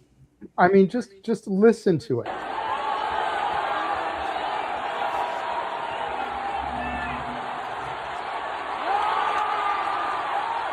I love it. I love it. Oh, man. There's that bell. And if you listen really closely, you hear Aaron Rift screaming in all different keyboarded letters with no. I was reading. I literally private message Aaron, and I will say, give you the transcript, and I quote, Aaron, are you okay? And then when and here's the thing, that was after the United States Championship match. And basically he said, Chelsea wins, I won't be, ha ha ha ha. And then I said, I pray she does, angry emoji. And then I literally went back in there and said, yes, it's fucking less. And then he typed, G34, SD, DWS, That's giving Hulk trying to type on a keyboard responses right there. It was my greatest moment of the weekend, more than freaking getting on JJ for the fact they called the WWE title undisputed. Oh, man, I fucking lost my shit. Oh, gosh. I'm just going to say, as somebody who got into professional wrestling around late 90s, has been a WWE guy, like, primarily. I didn't really appreciate WCW until it was gone, or ECW, or even TNA and stuff, and you know, I like AEW, but I don't watch it all the time. I don't know what else is professional wrestling other than what they gave us, especially tonight. Like, if you can't find enjoyment in this, then like I literally can't help you. It's almost what happens when I see the audience score on the new Spider-Man movie. Like 2% of people gave it a thumbs down. Like, what the frick is going to make you happy then? Like, you need to go get help. And I'm here. It should have been Batman. Wow. I'm so damn happy. It's a strike error. Oh, no. What did that say at the bottom? Celebrate 10 years of strike. Oh, damn. That's harsh, but also accurate. Well, And again, Zack Ryder won the IC title I said in a that. ladder match 10 years ago. Yeah, I said that. And look at Chelsea. Again, so damn happy. Yes! Oh, my gosh. And I feel responsible for that because they were doing the predictions on Tuesday. And I just so happened to open it live. I'm not always able to watch everything live, so I go back and watch it later. But like they were talking about that match, and somebody had mentioned Chelsea winning, and I was like, somebody shaves their head if Chelsea wins. And then Aaron's like, this is how confident I am. Chelsea's not going to win. And I was like, oh, snap. I said my mind was Charlotte, my heart was Chelsea. And again, y'all's forum on no DQ. It's fun to participate, but I'd love to moderate. I have my own forum, and guess what? It happened later. And this guy is a witness, and this bat's a witness. When I said in ad nauseum, fuck the chance for a point. No one deserves it more than Chelsea Green. I'm going to die on that mountain. I'm going with that, damn it. And I did. Damn, Aaron really shot himself in the foot with the bazooka while stepping on a landmine with that statement, didn't he? Oh, yeah. Yep, because he who shall not be named now has to show up for episode 400 of the No DQ review. So stay tuned for more on that, Ash. But yeah, and again, while we're talking about Chelsea Green, don't you do it. While we're talking about the winner, I do want to give a shout again to all 5 women. They did take extreme measures in this match, especially considering a couple of them very inexperienced in this environment. Lash Ledger was her first ever main roster. It was her 3rd ever ladder match, and she was the other one we were kind of holding out for, and she was a powerful beast. The Bad Blood with Jade Cargill and Charlotte Flair reaching a boiling point. Both of them costing each other, as I predicted, because again, they've been the foil of one another this year. Damn it. And Tiffany Stratton, again, she's fearless. She doesn't necessarily worry about the risk that comes in this type of environment. I'm pretty sure she took the meanest bumps, including that damn powerbomb out of the corner. So kudos to all 5. And I love the little tag team friendship chemistry with Chelsea Green and Tiffany Stratton. I love it even more now they're both champions. So, again, this ladder match, it felt right. It really was. Pretty awesome. To that point, it's a little cringe to me when Tiffany's behaving like that, but it's totally fine when Chelsea behaves like that. Like, I just, to me, How a hot personally. mess influences. You know, the hot mess influence is all. I'm just saying. Tiffany Stratton, she's having fun with Chelsea Green. Why the fuck not? Hey, well, I'm sure we would all want to. Never mind. I'm just gonna. Don't, Gino. Apparently, gotta let on the filter kick post in. show- No, do tell, please. Apparently, No, on the post JJ. show, the Hot Mess has dedicated her victory to Michael Fiesta. Yes. Yes. Suck it, you I out of love the generational levels touchable. of pettiness there. Now, Chelsea Green is the one person in this business that deserves to be petty more than ever against that freaking geezer. I love that.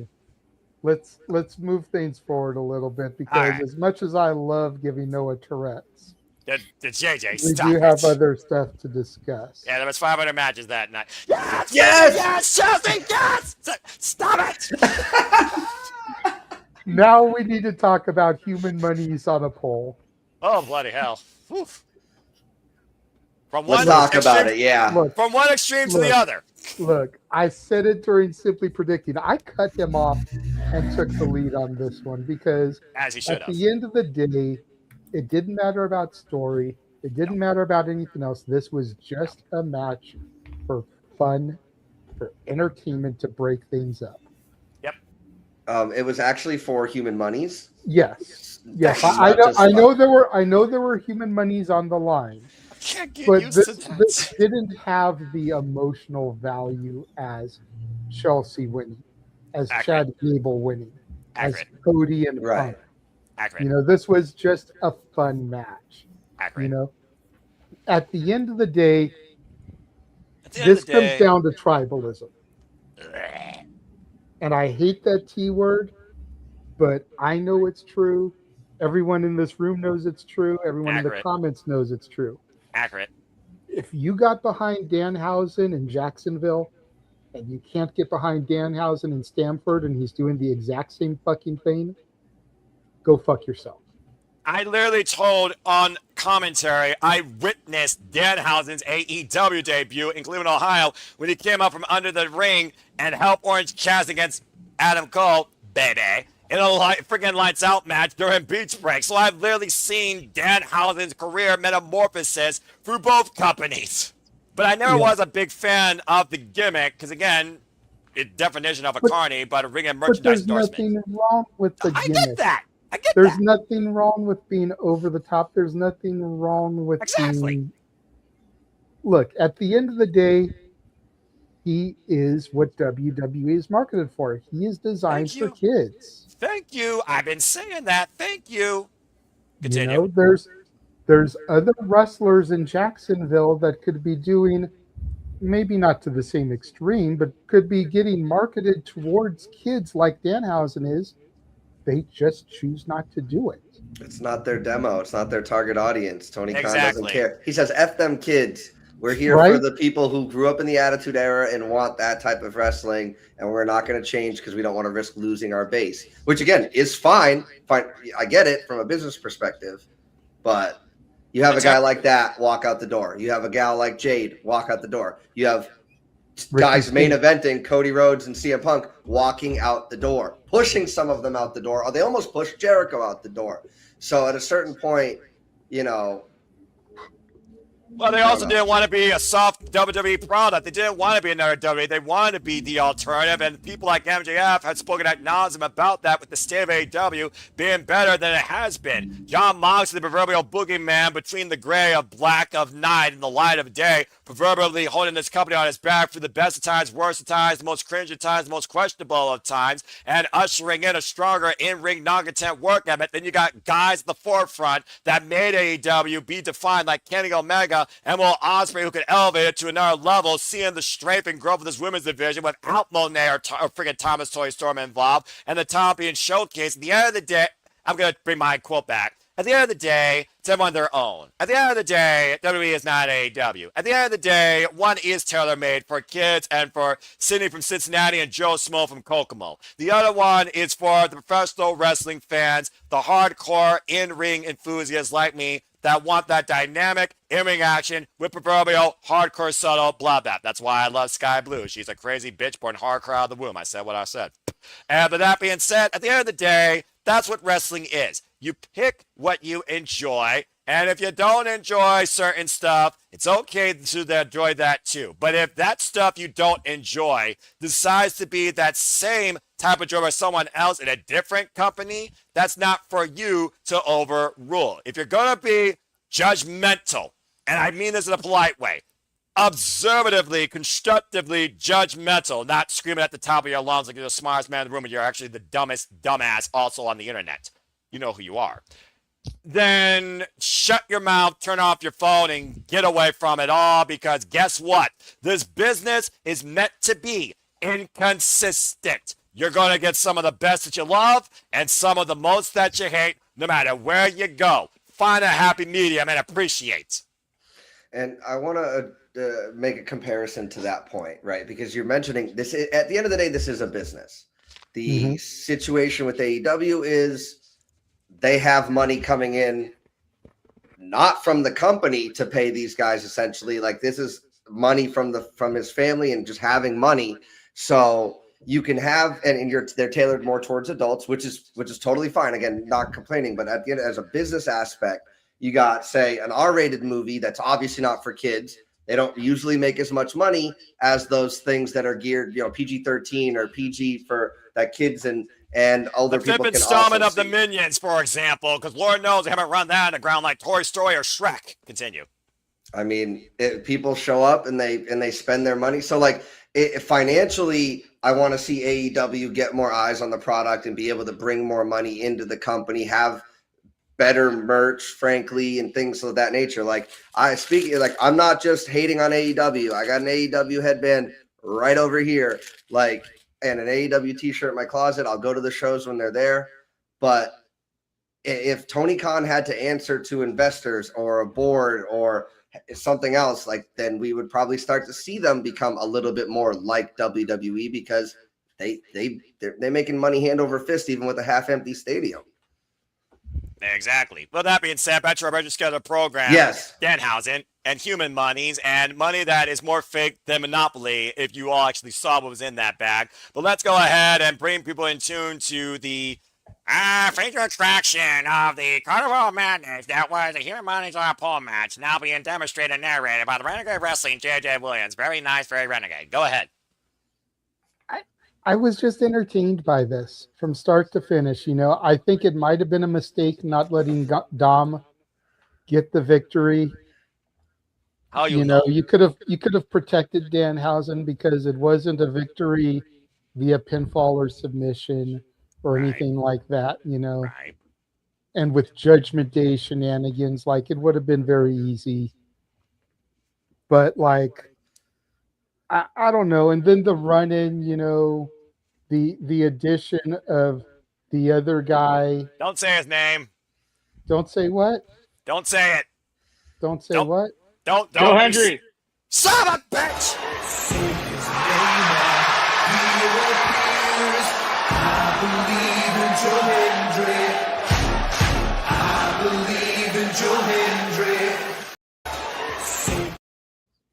Damn it. Why can't I watch that clip on repeat all night long? Nick freaking had to come on microphone just to do it. You know what happens when you do that? What happens? Shut it, Noah. You've only got 30 minutes left anyways. I'm already over it.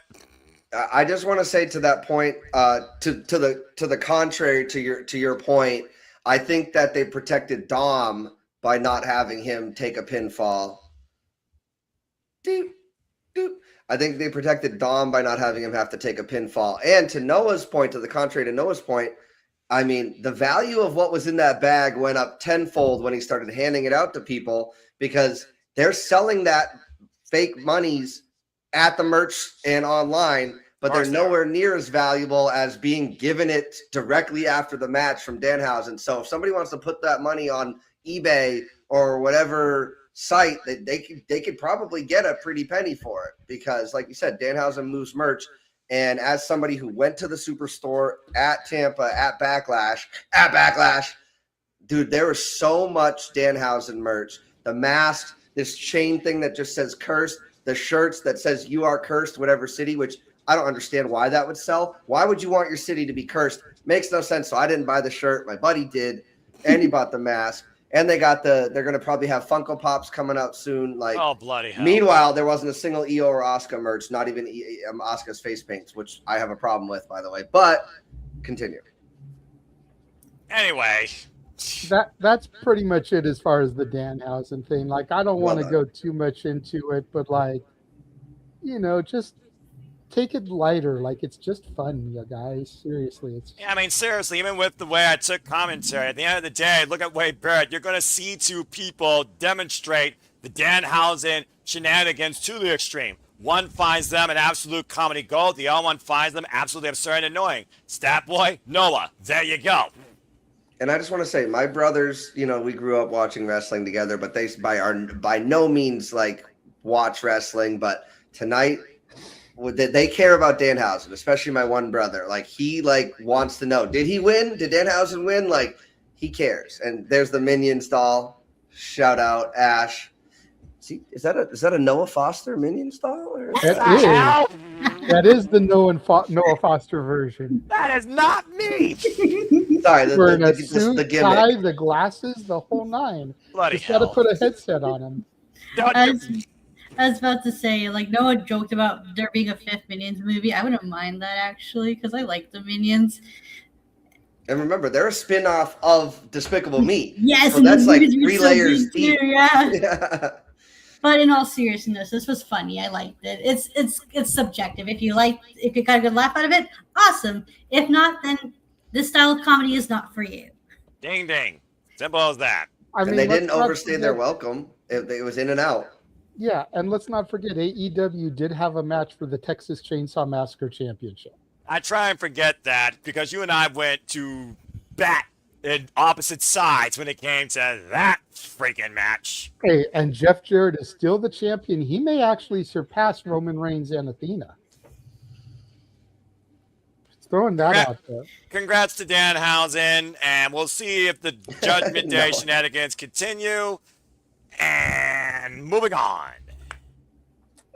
So that brings us to Penta El Cielo Miedo versus Chad Gable.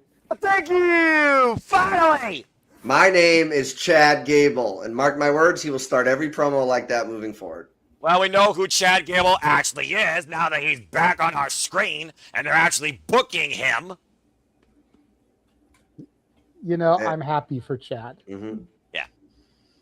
I wish he had gotten this moment, whatever it was, 2 years ago, 3 years ago, when he was feuding with Sammy and had the opportunity to win the title in Minnesota in his hometown. Right. I wish it didn't have to take an excursion for him to Mexico, doing the El Grande Americano gimmick, which is still one of the greatest revelations that I can think of, discovering that Chad Gable was El Grande Americano. I was shocked. Same. Didn't expect it at all. No. Like I say in the intro, it was like the revelation that Juan Cena and John Cena were the same person. And you being as big of a fan of the John Cena as you are, like, that had to blow your mind as well. Bro, I just didn't expect it. I had no idea Mr. America was Hulk Hogan. It also caught me by surprise. Like, I had no idea that the Calgary Kid was The Miz. Like this all just blows my mind. Actually, I did not know that was the Miz. That's the one real one I didn't know until it happened. But dang, brilliant. But yeah, like I wish it hadn't taken all that for Chad Gable to actually get over. And you know, the whole mug root beer thing at the end, I was waiting for that to be somebody. I'm so damn glad it wasn't. Now, if Seriously. it was the mug cream soda mascot, that guy's a heel. They would have done something. But I didn't think Mug wanted to be associated with ruining that moment. So I was like, but that guy was tall. Like, I know Chad's not the tallest guy in the locker room, but like that guy who was in that suit was tall. He probably was part of the Minnesota Vikings football team for all we know, considering, again, Chad Gable, these are his roots. But I'm so damn glad he finally got his freaking moment. Long overdue to one of my favorite wrestlers, underrated in this company since the Black and Gold NXT. And first singles championship, nonetheless, either. A workhorse of his own class. And he was the one that brought Penta into WWE, introduced him back when he hated Lucha Libre and Luchadors. How time heals the freaking soul and you become humble. Absolutely an earned win tonight for Chad Gable. And thank you, Penta. Not just time, but also culturing yourself. Like you can be hating of luchadors forever if you don't actually get outside of your little echo chamber bubble and experience other cultures. And he gained that respect. But I'm just thinking, how cool would that have been if the mug guy ended up being the current Grande Americano? He took the thing off and just hit him. Nuclear heat. But I'm glad that didn't happen. I would have gone to Mexico and freaking assaulted him. Anyway, that being said, I'm so damn glad that Chad Gable won in front of his family. Hell, that's one of probably the biggest victories that Minnesota has seen in a long time. Yeah, 100%. And then, of course, our main event, Seth and Roman.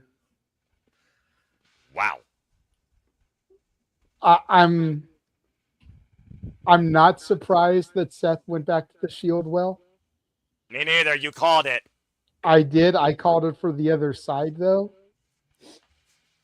But I knew we were going to get it somehow, some way. You know, because what I said, for those of you that didn't hear our call, I thought it would be cool for Roman to flip the Shield onto Seth. Because Seth is always using the Shield gimmick to get under Roman's skin. The symbolism tonight. But have them be doing the match, and then the Shield music hit, and it's Jimmy, Jay, and Jacob coming out in the Shield attire. I definitely thought they were coming out because they didn't accompany him to the ring. And usually when they don't, like that leaves the opportunity for them to run in. But Roman, he said it. He's proven it. He is on his own redemption tour to do it the right way.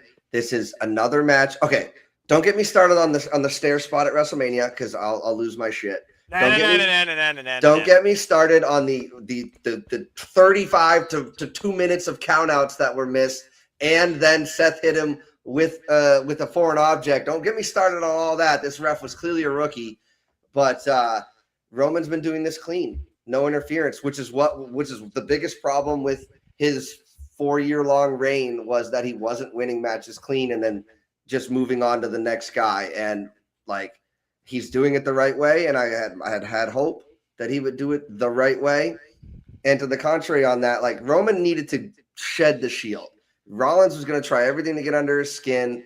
And I knew Roman. I said it to Dave and the guys when I was watching. He had the chair. I'm like, he's throwing it out of the ring. He's doing this the right way. And sure enough, slid out the ring. Oh, then what's the point of the ref bump? Well, you can't have that the chair spot, the what will he, won't he, without the ref bump. So that's why you have the ref bump.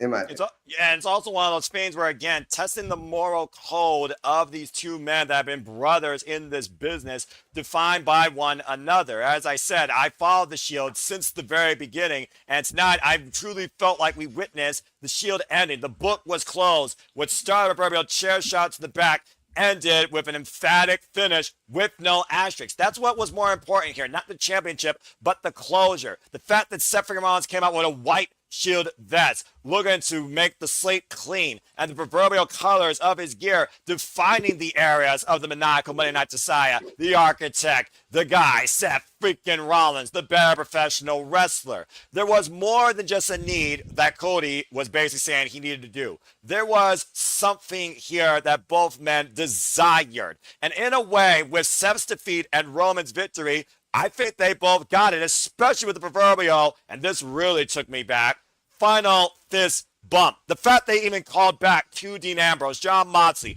Dirty Deeds, rebound lariat was such a nice touch considering the bridge that man also had with those two. They are brothers in this business for life. They have truly led this business. Why one is literally redefining a professional wrestling company. The other two have become the two biggest superstars and wrestlers in their own mindsets and namesakes in WWE. But right now, truly, there is only one. And for Seth, I think this was one last final one. I don't think they need any more after this. And for Roman, now it's a whole new chapter considering what he's proven so far, but what he's finally been removed from. I couldn't think of a better way for it to end with these two and what proverbially was heel versus heel, but it was brother versus brother for one last time. And it was the last time I think it was needed too. Yeah. It was a great match, great way to end the story. So great way to cap off the weekend, I think.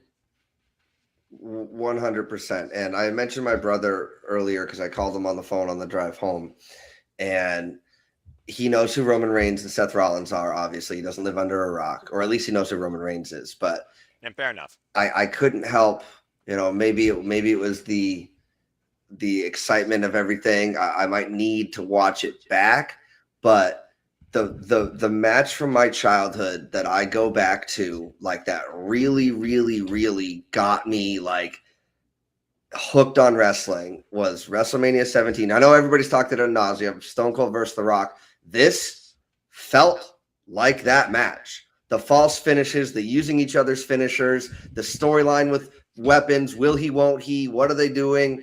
Like,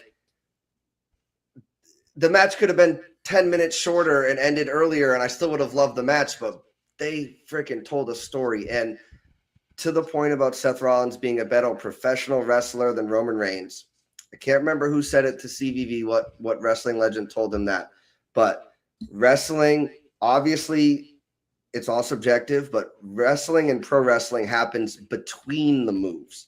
And there might be nobody better in professional wrestling today than Roman Reigns between the moves, the looks, the communication, the talking that smack, the everything that he brings to when they're not even tying up with each other and they're not even touching each other.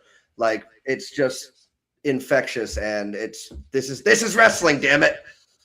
So and the architect, for that matter, also does that. Again, how well these two men know each other, shape one another, take from one another. And to your point, I even made that comparison on commentary, considering how many times it took for The Rock, who went off to become a part-timer, become the superstar, to come back to WWE and finally beat that bald-headed bitch, his own words, when it mattered the most on the grandest stage. This was Seth Rollins and Roman Reigns' grandest stage to finish their saga and close the book on the Shield altogether. And I couldn't think of a better way to do it. No notes. Except for maybe like Roman Reigns doesn't have to play by the rules in title matches. Like, where's the count out threat? If you know you're booking that, like, dude, like, I don't know. I guess maybe like I like when you set up rules and then you follow them. And this wasn't a no DQ, no count out. I get it. Oh, it's for the championship, so we let more slide.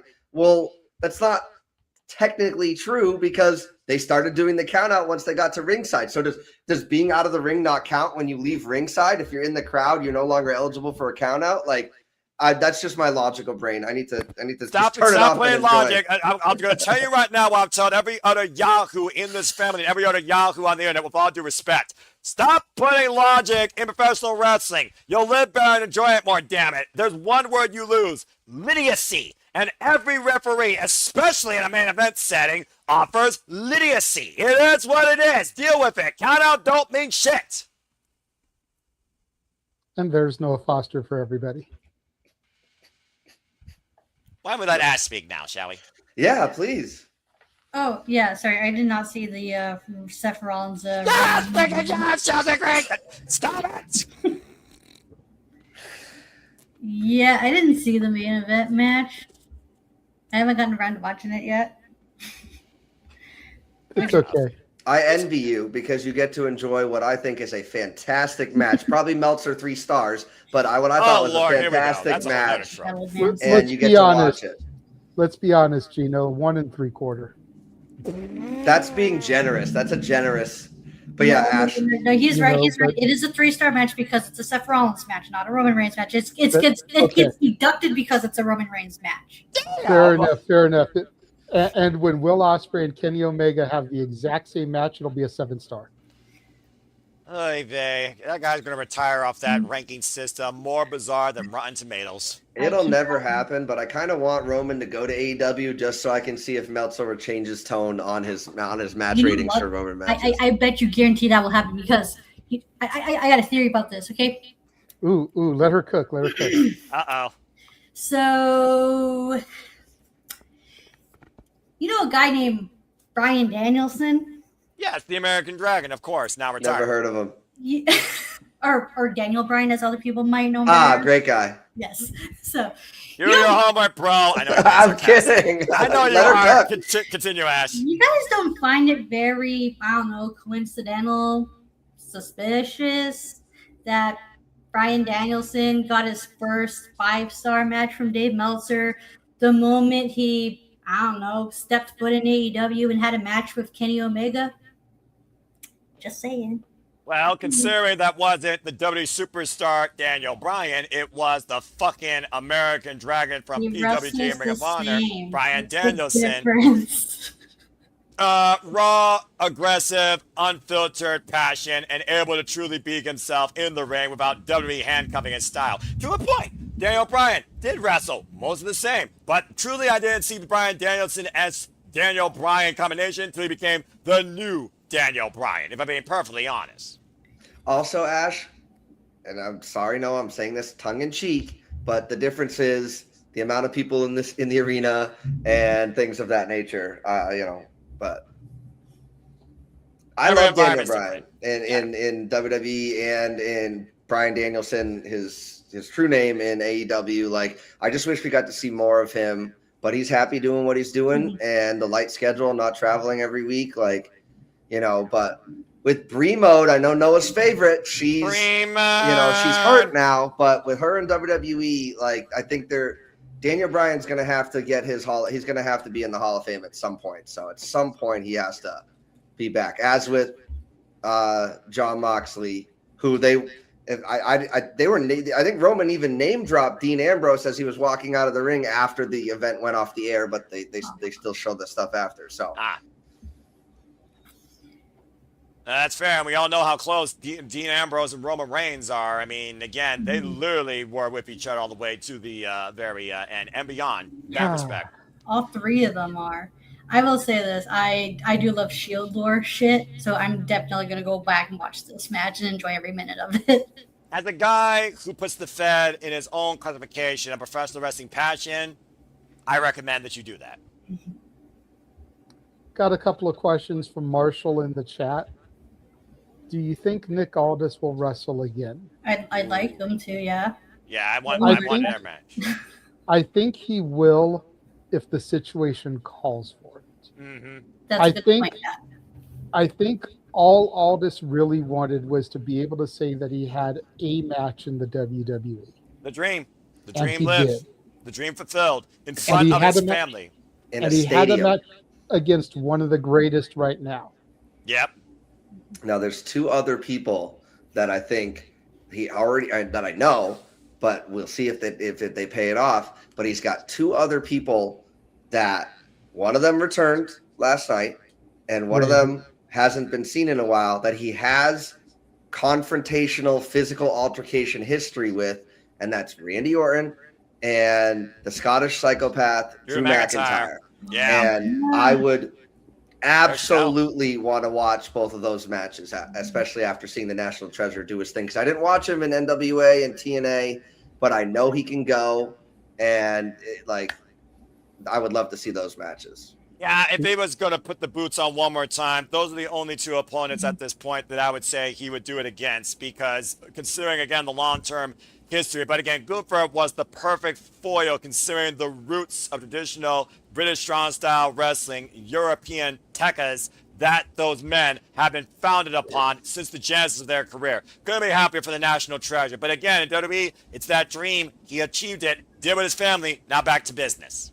I'm going to add one more name to that list. And that's only because a guy like me really knows the history here. But let me get Nick Aldis and Adam Pearce. I was going to say that, but Adam doesn't want to wrestle anymore, so That's I why I don't didn't think. say it either. I understand that, but I think if anybody could goad him into putting those boots on one more time, it would be Aldis. Arguably two of the greatest NWA world champions since the TNA era. Keep Payne there. You know, and there's so many fans that don't know that heritage of them, that just think of them as general managers in suits, that I think with WWE not necessarily having a partnership, but a good relationship with Billy Corgan and the National Wrestling Alliance, because Natty has gone there now 2 years in a row for their anniversary shows. Yes, she has. So with them having a decent little working relationship, to be able to get some of that footage of Aldis and Pierce as NWA champion and insert it into their video packages to kind of help build this story up, man, that would be great. And I think that will benefit Adam Pearce as well, because and this is going to benefit Aldis, whether he ever wrestles again or not. He's already been this imposing stature that he talked about on CVV when Vince was there for the short time. He was told to stand back, not look taller than the wrestlers, not look bigger than the wrestlers, all these things. But now, if Nick Aldis gets in a wrestler's face, now we've got that. He might, if he wants to, he'll lace them up and teach you a lesson the way no other boss can do to their employee. We had this whole Stone Cold Vince thing growing up. Everybody wants to beat up their boss or whatever, but people out there are also bosses. And what bosses sometimes don't want to beat up their employees sometimes. So you have that dichotomy now that's a viable threat too. Mm-hmm. It's a very fair take. Again, all I And got to not say only is would that. it do something for Aldis and Pierce, I think it would do a lot for the National Wrestling Alliance, because it would really help to bring more eyes back to that product. See, Michael Cole actually talks about the history of the NWA, much like he talked about Dusty Rhodes and Cody, and of course, former NWA champion in his own right. I would love to see it, so I'll just say never, but in modern day, you hit the nail on the head. Randy Orton and Drew McIntyre in a time capsule of the last time you ever see these two men grace a professional wrestling product on your screen in some capacity. Adam Pearce and Nick Aldis. And then Marshall also asks, and this is going to be opening up Pandora's box, if you will. Oh no, what did he ask? What do you think of Meltzer as a dirt sheet writer? Curious everyone's actual opinion on air panelists. So I'll start as the one person on here that A, doesn't follow, B, doesn't read, C, doesn't listen. I simply give you this answer. Indifferent. I don't rank, I don't rate. If a match resonates with me, if someone in wrestling resonates with me, you all know what I do. I simply say my own line of fandom. That's professional wrestling, damn it. That's my outlook on the wrestling business, period. There's no other influencer, no dirt sheet, no journalist, no other family member that influences me beyond that. Simple as that. I think he's a good historian, but I think he's a couple generations behind as far as what is good in professional wrestling. That's the nicest way I can put it, and I'll just leave it there. I will say this also, because you brought up a key word, historian. I don't think historians recognize enough history ongoing as accelerated, better, or moving forward versus the history they already lived through or what they may want to live on through. It's amazing how many people will hold on to a memory and hope to see it recreated in the same fashion or in a better capacity. And if they hold that stature towards the business today, they're never going to be satisfied as far as I'm concerned. Ash, Gino, Nick, anything that you want to add about Meltzer? Ash? All right, I'll say this right now about Meltzer. I don't hate Dave Meltzer. I hate how much he impacted and influenced people on what's good wrestling. Yeah, if he disappeared tomorrow, I wouldn't notice because I only really know like about any of the stars and all the stuff. I know I made fun of him and the number of stars he was going to give to the main event. But like that's all just based on what I see people sending to the no DQ chat and stuff like that. Like I really don't even acknowledge his existence. And you know, whatever. I'm sure he's a swell fella. But like to me, yeah, like it feels like his and he's definitely had an impact on the business for better or for worse. So you know, we should all be so lucky to have that kind of impact on the business. But at the end of the day, it does feel like. If he's not like, there's just some egregious non-5-star matches on wrestlers who have definitely had 5-star matches. So Kurt Angle for sure. That's exactly who I was going to mention. There you go. And it's all subjective, but it seems like people hang on his opinion as gospel, and then it causes people to not have their own opinion. And then that's when it becomes, okay, that's not really how. I mean, whatever, you know, base your opinion on what other people say, but I don't like your opinion is supposed to be your opinion. So right. That's why I'm on Twitter. I'm constantly saying, think for your bloody selves. Like, make an opinion and stand by it, because you would not believe how often I see people say one opinion about a match, and then as soon as the Observer comes out, they immediately change it so that it fits what Dave Meltzer's thinking. When no, it's okay. You can have differing opinions. It's okay. All right. I say this all the bloody time. One person's 3-star match is another person's 5-star match. And that's fine because it's subjective. There's no such thing in objectivity in pro wrestling.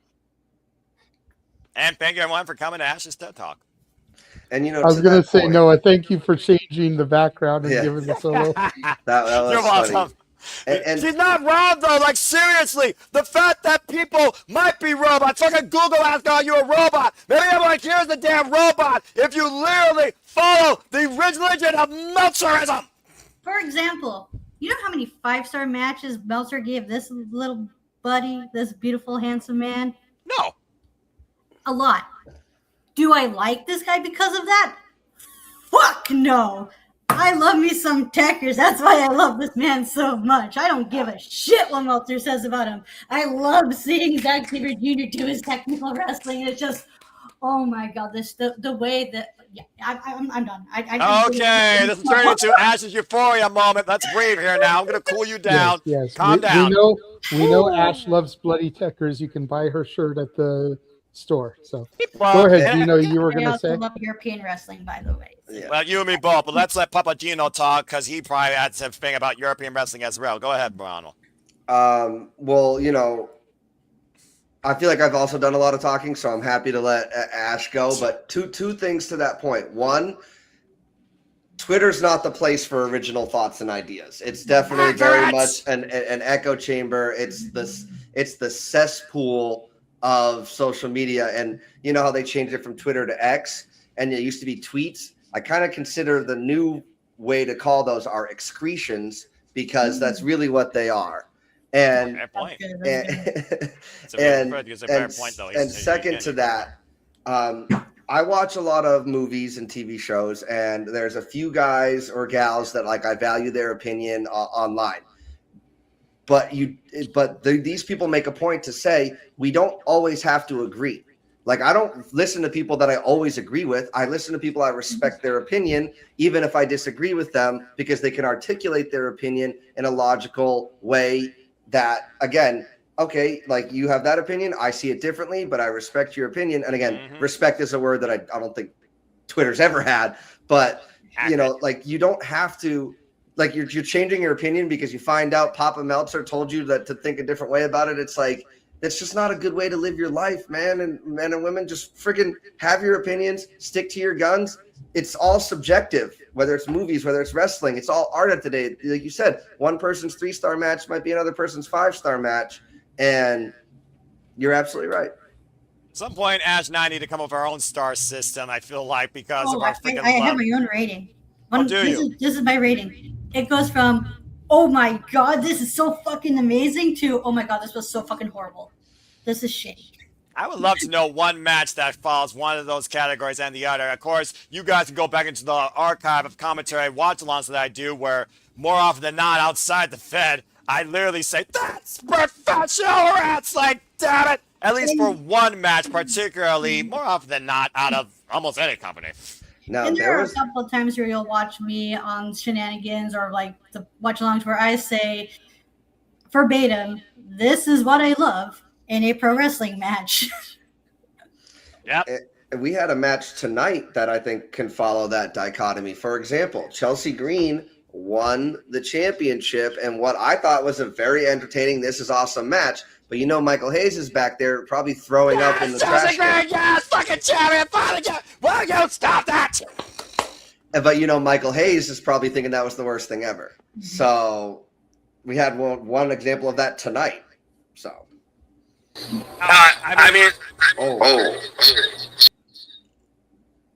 And on that technical difficulty, this is a subtle announcement courtesy of your IT simple man. Remember to always check the modulars when it comes to your microphones and speakers before you come in. If you still find you having issues, all you need to do is simply refresh your browser, double check your settings, or check if your USB port have found an unrecognized device. Thank you for coming to the simple IT session. I will always be happy to help you. And now back to our regularly scheduled program. A wise man once said, you gotta chiggity check yourself before you riggedy wreck yourself. I thought you were going to say a wise man once said that forgiveness is divine, but never pay full price for late pizza. Isn't that what I said? In a way, yes, I understood both of you. You're all your own philosophers, and Ash is the modern day Confucius. That being said, again, at the end of the day, we all have our own standards we set for our opinions on professional wrestling. Damn it. None of them are 100% right. None of them are 100% wrong. But every one of them of their own merit is why we're able to coexist as an environment of what it should be to engage and enjoy the professional wrestling business. Damn it. Speaking of engaging in and enjoying the professional wrestling business, Gino talked about how he's been talking a lot. Me and Noah have been talking a lot. Someone we haven't heard a lot from is Nicholas. And that's because he did not watch SummerSlam. He was watching some other independent wrestling. Oh, Nicholas, Are you awake? this is your turn to shine. We'll give him Jeopardy 3 seconds. Yes. Hello. Yep. Yes, you're here. You're here. Go ahead and talk about the stuff that you watched this weekend, good sir. Oh, yeah. Y'all. Sounds like y'all had a great time with SummerSlam. Sorry if we put you to sleep talking about it. No, it's okay. I'm just gonna. I'll make it quick. I saw. I saw some of our friends out there in the independent scene. I got to see the Focus Pro Wrestling show, Get Rich or Die Trying. It's a great show. A lot of great stuff on there, a lot of standouts. Shout out to friend of the channel, Dr. Redacted. He was an absolute madman this weekend. That's nice. Being at Focus Pro and NHB. And I'll talk about that in a bit. So shout out to Redacted. Killed it. Main event of the show, Manny versus Diego Alvarez. We have a new Focus Pro World Champion. Definitely would go back and watch that show. And I mean, the show of the weekend, for me at least, was an HB 100. It was doesn't even come close to what GCW does with the Ultraviolet Championship. Like, not even close. The matches that I saw were crazy. You had Mance Warner on the show versus Bobby Beverly for the IWTV Independent Wrestling World Championship. That was opened the show, and that was an amazing match. Note to self to everybody: if you're using chains as ropes, don't. They hurt. Yeah, I was going to say, for those of you guys, before Nick continues, that are unaware, NHB is a company that uses literal metal chains for ring ropes. Yeah. And it was nuts. gnarly. I bet. It was gnarly. Yeah, there was that match that opened the show. Again, fucking Dr. Redacted was all over this weekend. He was taking on Dmitry Alexandrov. I think he goes by the Death Match of Jesus. Redacted is fucking crazy. We need Redacted on the show again. We had my personal favorite, JB Anderson versus Casanova Valentine versus Lowlife Louie versus Kaplan. That was it was a great match. The main event, and now these matches are not in order. The main event was Eric Ryan versus John Wayne Murdoch.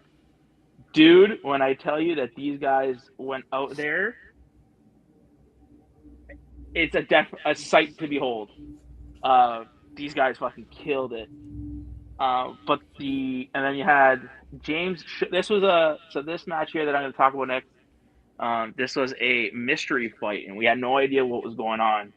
So we had Jameson Shook coming out, and he was in a match, but nobody knew who. And then, sure enough, the promoter, I would call him, the guy who runs NHB, Danny D'Amano, comes out, and these guys were going absolute ham. You know, a show is violent when before the show even starts, the mat already has blood on it. Oh, there you go. Yeah. But the two matches on that show, that if you are a deathmatch wrestling fan, you have to go check these matches out. So you had Shellac versus Slade. Was violent. It was Slade. We all know Slade from GCW. He is, when you watch him in the ring, especially in a death match, he on a different level. And then Shellac, guys, I'm telling you, he is a madman. Like, the amount of brutality that these guys went through was absolutely crazy. Like, if you saw the match, you would get squeamish. And then my match of the weekend that I was looking forward to, and she did not disappoint at all. I think she's quickly become my number 2 favorite wrestler in the biz. You had fucking Lucky 13 versus Angel Metro. If you haven't seen Angel Metro's work, go out of your way to watch it. The bumps that this woman took, curb stop on the table, on a chair, just getting berated by light tubes. At one point, she was hogtied against the ring post and literally got a curb stop to the face. And at one point in that match, somebody got thrown off a balcony. Jeez. Yeah. Angel Metro, she was taking bumps like you wouldn't believe. And she was my MVP of the weekend. Out of everything I saw, Angel stepped up in more ways than one, and really impressed.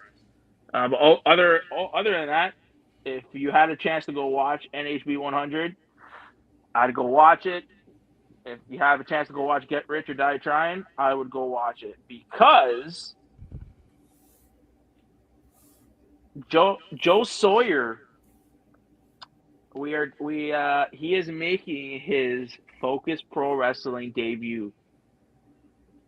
We saw we will be interviewing him, but he is going to be working for Focus Pro come September. So then we got a lot of questions to ask him about what happened at the end of the night tonight at Get Rich or Die Trying. But Not just about that, Nick. We've got questions to ask him about what happened at the end of GCW yesterday. Yep. All in all, the 2 independent shows. Shout out to Evan. Shout out to the boys at Focus Pro. New world champion. They got some, Joe Sawyer coming in. They got a lot of stuff going for them, and then. Again, shout out to the boys and girls, Danny D'Amato and the crew at NHB, because they put on a show. No deathmatch show, or even in GCW. I don't think we've seen a lot of cringy shit in GCW with their death matches. NHB just said, "Hold my beer," and they gave you a fucking show. So I highly suggest, if you have IWTV, check out NHB and check out Focus Pro from the weekend. Yeah, while you're here shouting everything out, Nick, let's go ahead and shout out the 300 of y'all that are watching us right now across all the different platforms that we are currently streaming on. 3 different X accounts, 5 different YouTube accounts. Over 300 of y'all. Power SummerSlam. This is Sparta. And shout out to before we continue though. Shout out to Papa Gino. This is the first time we've been on the stream together too. So yeah, it's very nice meeting you, man. Great job. Great to have you on the show there, buddy. You should. We need you. We need more of the no DQ guys to come on more often. We need an Aaron Rift appearance now. I don't know. As long as it's Aaron Rift and not He Who Shall Not Be Named. I don't know who He Who Shall Not Be Named is. So and we're not going to mention him because that's a name you definitely don't want to say and make appear. Let's just say you take his name and you do what Daniel Bryan did with his name. You flip them around, add son to the end of one of them. Yep. And you got it. I call him Volderift because I can say that, but that's not the name of the thing. Volderift. Yes. It's brilliant. And even if you figure out the name, like Gino just set it up, just don't say it because we can't make him appear right now, anyways. Yeah, about to say. Don't. Yeah, no. But yes, It doesn't matter. We definitely want to get Aaron Rift on here. We definitely want to get more of the No DQ fam on here. I'd also like to get a Virtue appearance on here. Oh my gosh, you're playing with fire. Oh, definitely playing with fire. But you know what? I think it would be fun to get him on here for a special episode.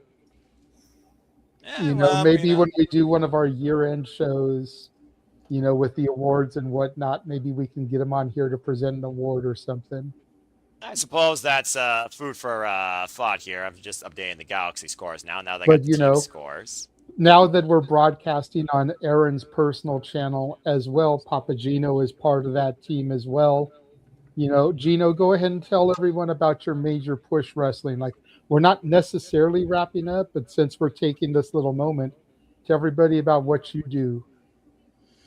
Yeah, thank you so much. I have my own channel on YouTube, very modest. I actually just hit 1,000 subscribers last week or two. Congratulations. So thank you.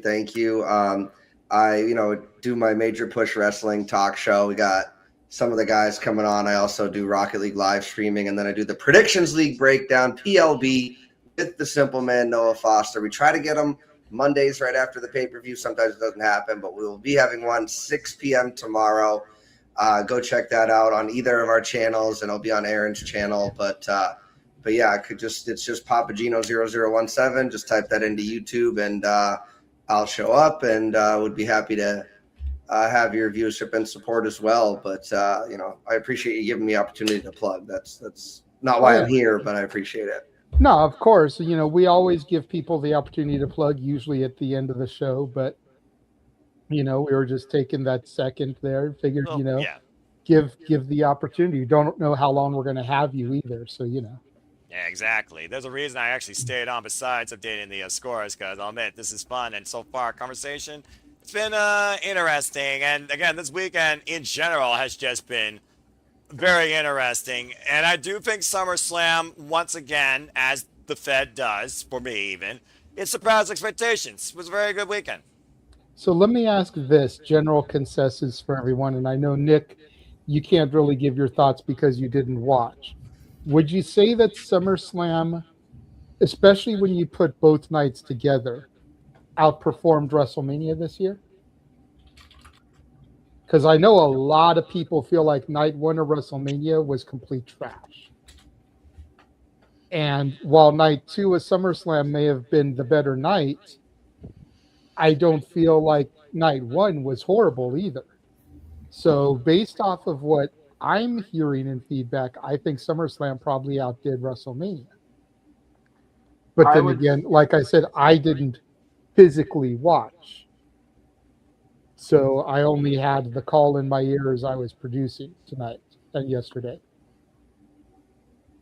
I would say from what I heard and what I've seen on social media, it seems like SummerSlam was better than WrestleMania. But I mean, I think to a degree, WrestleMania, that bar wasn't even high to begin with. So I think any show at this point would overtake it.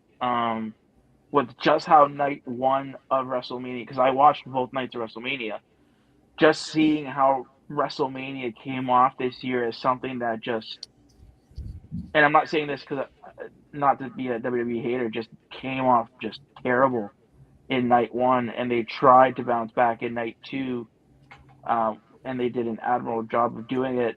I think the bar was just so low for that show that anything that would have happened tonight would have,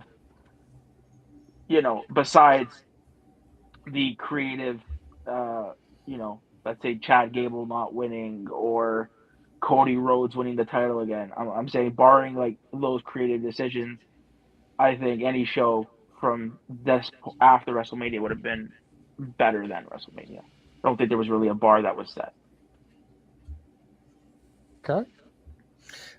If I may also answer that same question, I did watch all 4 nights, start to finish, and WrestleMania, for better or for worse, since its inception, has always been a circus of how can we get as many famous people in the ring or showcased to get as many different eyes on the product, your Pat McAfee's, your iShow Speeds, your Cyndi Laupers, your Mr. T's, your all of these things.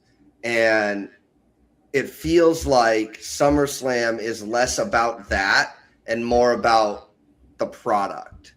So from that point of view, and obviously how they treated the matches and how they designed the card and things like that, people are going to find reasons to complain. Oh, the match length this, or this match, these wrestlers weren't on the card, and all these things. People are going to find reasons to complain. Like, when I was pulling up this link, I saw a few things on Facebook, and people are like, complaining about this, that, and the other thing, and I'm just like, and that, what are we like? Really, we really complaining about that and this, like, but I do think as a wrestling fan, SummerSlam is more for us than at least this past year's WrestleMania was. Okay. Noah? The original extent of the question was whether or not SummerSlam outperformed for us as fans than WrestleMania. I was processing both night cards weekends in my head, looking at the execution, looking at what was given to the wrestlers and what came from the results, and did the results actually have matter and merit? If I look at that overall as enjoying a product versus the lame brain BS that turns me off, then yeah, I got to give it a SummerSlam in spades. Hell, it looked like they did more with the damn set than they did the proverbial Timu WrestleMania 17 towers for what it's worth. Capacity crowd or not, or lack of capacity crowd or not, I look at SummerSlam both nights. More combined wrestling time, quality wrestling time. I thought the flow of the cards was done better. I thought overall there was more elements that drove not only stories, that's sometimes bumming when it underwhelms wrestling, but the wrestling itself was very strong and competitive. I got more moments from this weekend right now that I could truly take away as a fan that delighted me. I have to say that SummerSlam for me was much better than WrestleMania. When I look at the WWE PLEs, a lot of them for me are forgettable. Most of them feel like just an international house show. For me, this felt like a big turning point in WWE and a big deal for the calendar year. So yeah, I gotta give credit where credit's due. Honestly, for me, when I look at even the calendar year of WPLEs, this is the first one I actually truly care about and truly was appreciated for as a fan in the aftermath. This was probably WWE's best PLE so far this year. No argument with that. Ash? Yeah, I'm gonna have to agree. Like night one of SummerSlam was really solid, and then night two was just equally as good. I had high expectations for night one because all my favorite matches that I was looking forward to happened to be on that night, and they delivered. And the matches that I didn't really care for on night two, because I didn't really have any expectations going in, were very enjoyable.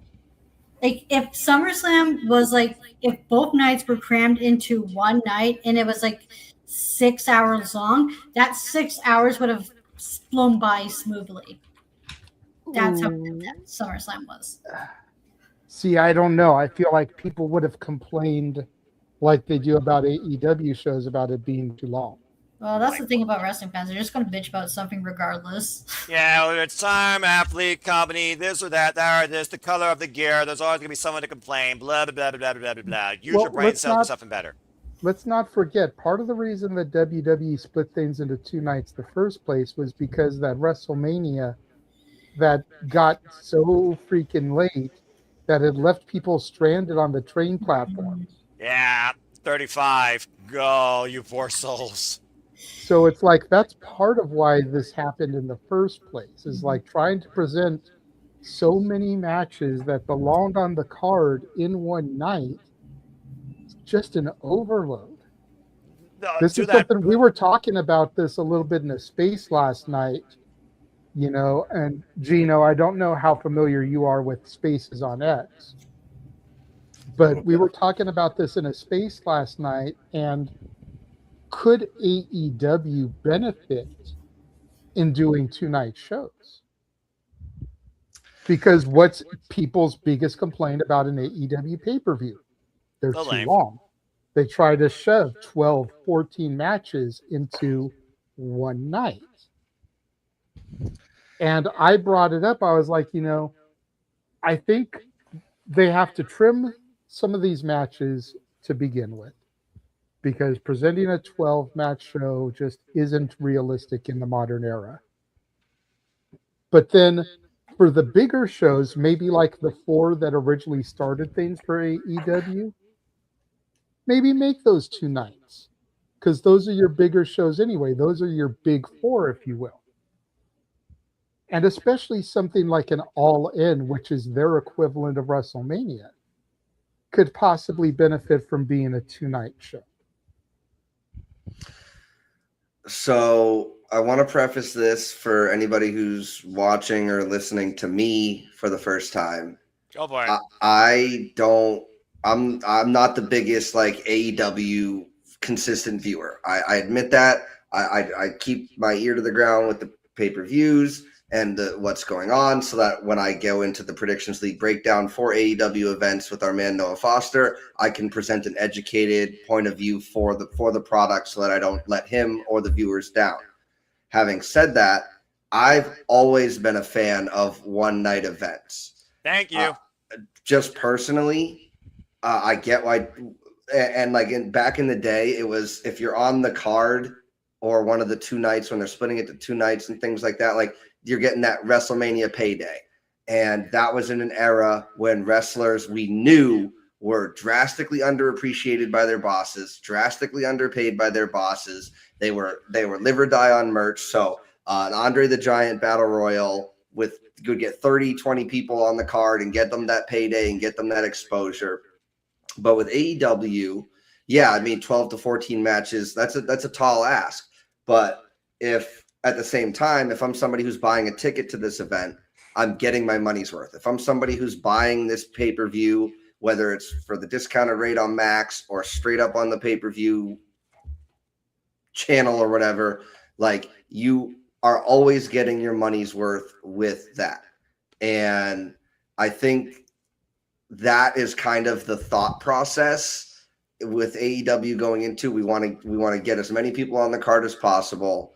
And, thank goodness there is match time limits, because we know everybody in AEW knows how to wrestle, and they could all put on Iron Man, Iron Woman matches until the end of the time and all night long.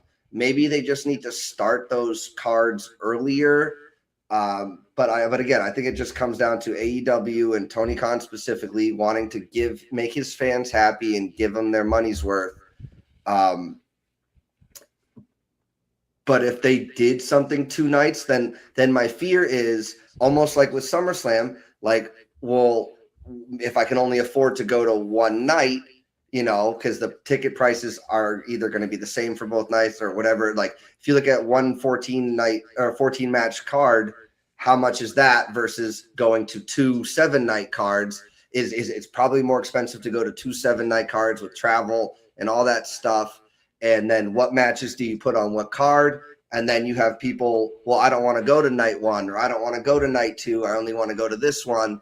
And I think AEW benefits from getting as many people in their doors, packing whatever building they have booked to the gills, and again, giving people their money's worth. I went to Saturday night's main event, and I missed the entirety of the Chelsea Green Zelina Vega match because it did end early, but I was stuck in line trying to get a drink because it was a 2-hour show, and like I don't feel like I got my money's worth. Yes, I got to see John Cena, so it's worth the price of admission, of course. But like there's you have to balance those other things when it comes to it. It's at the end of the day, if you can always watch it, like I think you have 24 hours to watch it if you buy the pay-per-view. But those are the things that I think of with that. So I don't know what the right answer is, but I think those are the considerations that have to be at least thought about when deciding if you're going to split up a show into 2 nights. I just don't know why Paul Levesque can't go back to the format that works so well in the black and gold NXT. Then again, he serves 7 different Hydras, and as soon as you cut one head, a new head pops up as you serve everybody and everything. I'll say it once, I'll say it again. When it came to a balance of format, when it comes to time, card, quality, dichotomy, dynamic, the takeovers in the Black Gold NXT, they were perfect. They were 6 to 7 matches within a 3-hour time limit, small commercial breaks, and the commercial breaks led to either match backstories, backstage segments to develop NXT talent, or bring you forward to the talent to come to NXT, and they just don't do that anymore. I haven't seen a format that fit like that since. And again, if you're driven by passion, if you're not looking at a clock, if you're not, tired, whatever age you are, man or woman, you're not going to think about time if you're investing in the product. If you're there live, though, you damn sure will. The problem is, ever since they started the two-match WrestleMania 36, in front of nobody, and they stuck to that, and now they're expanding it to SummerSlam, and for all we know, Survivor Series is going to become that, and the Royal Rumble. They have to consider fans' expenses. They don't consider that, considering they probably got 2 different audiences each night, because WWE knows they can flip the script on their fan base. But I think SummerSlam, for all the greatness we're giving it, because again, exceed expectations, I don't look at numbers, I don't look at ticket sales, but the fact of the matter is, this is the first period I can remember we didn't get a number. Gee, I wonder why. I think we're starting to see the toll of the economy affecting the wrestling business domestically on these 2-night extravaganzas where every match may not be worth seeing. For what it's worth, this entire weekend, there's like 3 matches I could have done without. On average, that's almost how I feel about an AEW pay-per-view, but that's also one night. So again, it really comes down to a balance of quantity and quality, and figuring about everybody else here in the economy. Because the average consumer is going to spend what they want to spend if they want to go to it, if they want to watch it. The other people, they're not going to do that. But as long as you can literally flex your fan base or commit to those that you know will in that case, and both companies do that in their own right, I don't see that changing. I do love the idea that freaking Revolution, Double or Nothing, Full Gear, and All Out could be the bigger extravaganzas. But at the end of the day, in this modern day and age of non-traditional professional wrestling, it comes down to almost having one damn show a month. For WWE, though, they rely on having shows knowing they cross the world, but their 2 biggest shows on 2 nights of the month. That's a good point. Maybe if they shortened their non-Big 4 to lessen the amount of matches on those cards, and then had these big long cards for those and kept it one night, I think that might be like a happy medium. But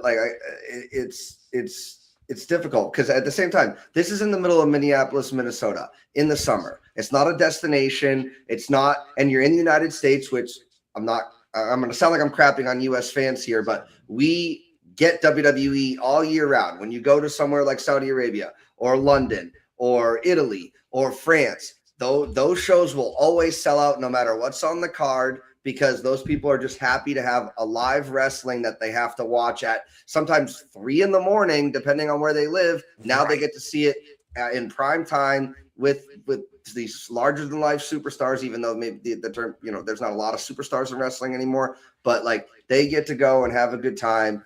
And I think it's a tough ask, 2-night events without a legitimate reason. Like Noah said, you could take 3 matches off the card, and I could say maybe I would have even taken that number 1 contenders match off the card if KO hadn't come back. Yeah. Like that was really the whole reason it was for. You could take the Danhausen match off the card, still have him appear and still be selling merch, have him like come out and do his thing, do the Cannonhausen, whatever. Like those things can happen. You can still achieve your goal without putting stuff that doesn't necessarily need to be on your card to bolster and strengthen the other stuff to make your card seem better by comparison.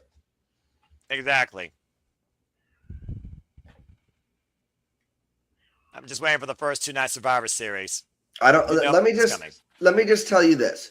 I don't want to, this is going to come across as maybe insensitive, but I just call it like I see it.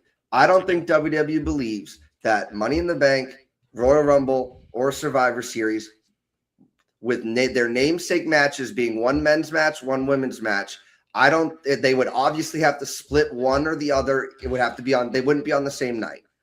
So I don't think WWE believes that, frankly speaking, that the Royal Rumble, the Women's Royal Rumble, the Women's Money in the Bank, or the Women's Survivor Series War Games match is strong enough to sell tickets to that night. So I don't think they're going to split them for that reason. What I would rather a 2-night Royal Rumble so you can have those wins breathe over a SummerSlam. I would rather a Money in the Bank so you can have those 2 matches, end the show and breathe, have time to digest that. But I just don't think WWE believes in that. I know Evolution, but that's a targeted audience for that show. And I know that does well, but I just don't think WWE believes that they'll have as much success. So having them as one night, they get you all in there, and there's no reason for somebody to say, well, I'll go to the men's night, but not the women's night. I don't want to sound like I'm saying that that's how I would choose it, but I don't believe WWE believes in their talent like that. Well, I honestly don't think that Money in the Bank should be a 2-night thing anyways. I think Money in the Bank needs to be completely gotten rid of and put the ladder matches back on WrestleMania. Thank you. Hold on, real quick, because Noah, we had discussed this on the Money in the Bank last time. We had the Predictions League breakdown. The only reason why I would disagree with that, because I used to share that thought process with you, JJ, and I don't want to sound like the contrarian on here, but just my thought process is, if you do that, then and you haven't cashed in by next year's WrestleMania, everybody knows the cash-in's coming on WrestleMania. If you start that time clock on a different month, you have the opportunity to keep a WrestleMania cash-in a surprise. That's just kind of how I see it. Okay, then put the Money in the Bank matches in SummerSlam. I'm fine with that. Fine with that. I actually 100%. like that idea a lot, Yeah. honestly. And Gino, you bring up a very valid point, because we have seen already the Money in the Bank cashed in at WrestleMania, but it's one of those things that right now you really don't know, because when Money in the Bank first happens. But I think Money in the Bank, with the fact that SummerSlam is 2 nights, put one on one, put one on the other, that sounds perfect to me. Because I don't think Money in the Bank needs to be a PLE, honest to God. I can't remember the last time Money in the Bank PLE mattered outside Money in the Bank, besides maybe AJ Styles and Seth Rollins a run with the fact that Dean Ambrose was the one that left for the damn title. The other Money in the Bank PLE is absolutely forgettable for me outside the ladder matches. And we basically had a Money in the Bank match tonight anyway, so You're not wrong. And the filling out process, I feel like a big success considering who won. Anyway, if she didn't win, she was my number 1 prediction to win Money in the Bank. So I don't think she's going to also get Money in the Bank. So I think that she was not my prediction to get Money in the Bank this year. So my number 1 prediction is still out there in the field. Obviously, we've got plenty of time for people to qualify, but I think it's going to be Roxanne Perez. I'm hoping it's that, because honestly, that makes the most sense. And I do wonder, are they going to do qualifying matches or announce everybody? Because I'm curious how they approach that. they're going to do qualifying matches. Is Liv Morgan going to insert herself in it? Especially since Liv retained, I think Roxanne's going to get it. Maybe do the whole Nia Jax thing, Tiffany Stratton thing, where she teases like she's going to cash in on Chelsea or on Rhea when she comes back. Right. And then, boom, cash in and take the belt from Liv. The fact of the matter, though, that's ironic here, is Roxanne and Liv is a story waiting to happen in itself. Money in the Bank is just a great catapult. But on the other side of the brand, I look at Jessie Jane, by the way, being the Fatal Influence and maybe winning it herself since she wasn't even involved. Interim ladder match. Leader of Fatal Influence. The other 2 have go. Why not Jessie Jane go after the go, considering they don't even have a face of SmackDown right now? And right now, Fatal Influence is the best case you have to reset the SmackDown Women's Division. So right now, I'll just put it out there. Jessie J and Roxanne Perez are my top 2 picks. And we each are going to get 2 picks. The new face of SmackDown is Chelsea fucking Green. Well, we know that, but you know what I mean as far as the permanent. They're about to say. Yes, freaking yes, Chelsea Green. Fuck, you stop that. Damn it. I'm trying to be looking at the other women here, and I'm just thinking, because I can't imagine Rhea being gone, months on end. Like, what is the state of this injury? Why have we not heard anything disclosed? I get HIPAA's a thing. I work for a freaking billion-dollar nonprofit health organization, all right? And the bottom line, though, we need some sort of definitive face of SmackDown. Otherwise, remove interim and put Chelsea Green in her rightful spotlight, because this is ridiculous. Anyway. So. Yeah. I do like to think of my Money in the Bank, and this is way too early, obviously, so I won't dwell on it, but I do like to think of my Money in the Bank winners as somebody that I think it would be wicked exciting to see their teases of their cash-ins. Right? Like if you think of something, LA Knight for sure, but Chelsea Green, imagine her potentially trying to come out all the time, getting foiled, you know, how funny it would be when she gets foiled before she cashes in, or even somebody like a Jacob Fatu. Imagine him just having the Money in the Bank briefcase, just side-eyeing Roman from behind him, and he's always in the shot right over his shoulder, just kind of like, when is he going to snap and do it? You know, we're going to think he's going to go for the other title, but like, see, that's that stuff that gets me like excited as a wrestling fan, that like, ooh, okay, like this is interesting. Roxanne obviously would almost obviously lead to cashing in on Liv, but they could do that same thing, have her standing behind Liv, just kind of looking at her like, looking at the briefcase, looking at her, looking at the briefcase, like, I can fucking beat you. Like, I might, you know, so like that's kind of my thought process when it comes to who holds the Money in the Bank briefcase. I hate this. I'm going to beat Drew McIntyre. I'm going to win it, and then I'm going to cash in that night type of stuff and then lose it. The woman still hasn't lost cash in, by the way. So correct. Somebody's going to get Damian Sandow. May he, you know, may his career rest in peace. I was there when he lost that one to see to my dog Cena, but like I just, you know, it is what it is. I mean, he called it right in front of his face, to be fair. So I mean, he set up his own failure. But you're not wrong. But wow, what a callback! Right. To your point, as far as teases and comedic, that's all the more reason to give it to like R-Truth. Give the briefcase to R-Truth. Can you imagine the comedy with that? He would go out during a women's title match and try and cash it in or something. Like that would be great. Like he did the women's rumble. Climb the ladder. He wouldn't even know he was in Money in the Bank. He would just throw people over the top of him and think he's the winner. And then just be like, yeah, I won. Yeah, like he did the opposite at the Royal Rumble. He climbed the ladder. So funny. So good. Or like just like that one Royal Rumble where he and Dominic. I love how Dominic played along with it, like thinking the Royal Rumble was a tag match. It's so good. Or if he just tries to pin people, like he goes for the pin, nobody's counting. Oh, he goes over to the other guy, tries to pin him, nobody's counting, and he just like takes the hand or something and tries to like. You can do a lot of fun with that. So I thank you for putting that in my zeitgeist. Are we sure that R-Truth is mentally stable? Yes. Yeah. You have to have a high level of intellect to do comedy well, and I 100. Yeah. 100. Right. Think about it. I mean, because you're constantly having to come up with a new bit. You can't rest on your laurels and play the same gimmick all the time. Yes, you can maybe do it in different cities on one tour. But when you come back through that city the next time, you've got to have some new material. Fair enough. I understand the trope. Okay, fair enough. But no. You know, LA Knight right now. It's like a musician. How many times can you tour a city playing the same album? As Mariah Carey, that she's still. I was about to say, yeah, musicians maybe is not the best comparison. But Mariah Carey's got 36 years of songs to play. She doesn't tour playing one album.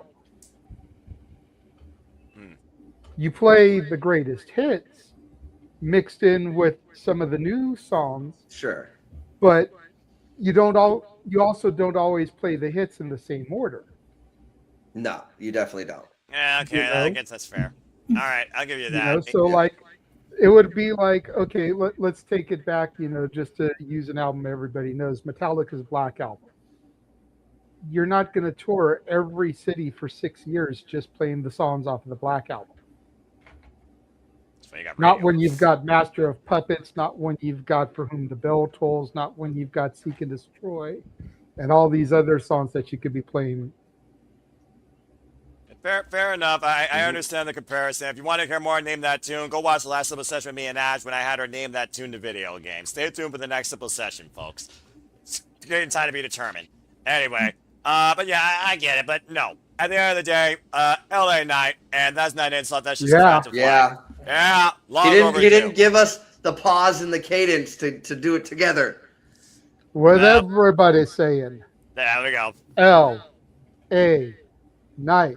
Yeah. There we go. All right. Good job, everybody. All aboard the gravy train. But that being said, Speaking of, what about Sami Zayn winning it? You know, all wow, aboard the the last Zayn real good guy. train. The guy that's been conspiracy theory against the WWE. I mean, not the first time he's been involved in this match.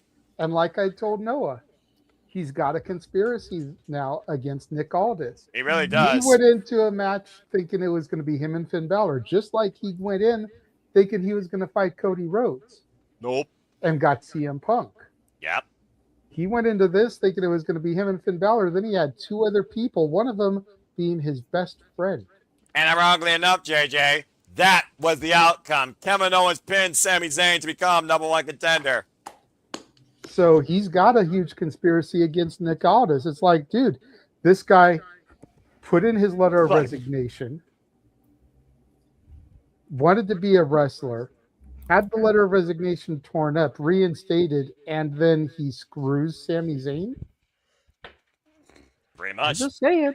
No, I mean, it makes sense. They Makes got to sense. sell more Justice for Sammy shirts, even though I don't know anybody that would in their right mind would buy that. But they got to continue that he's getting screwed over thing, which is why I think it was great booking. Yeah. Agree.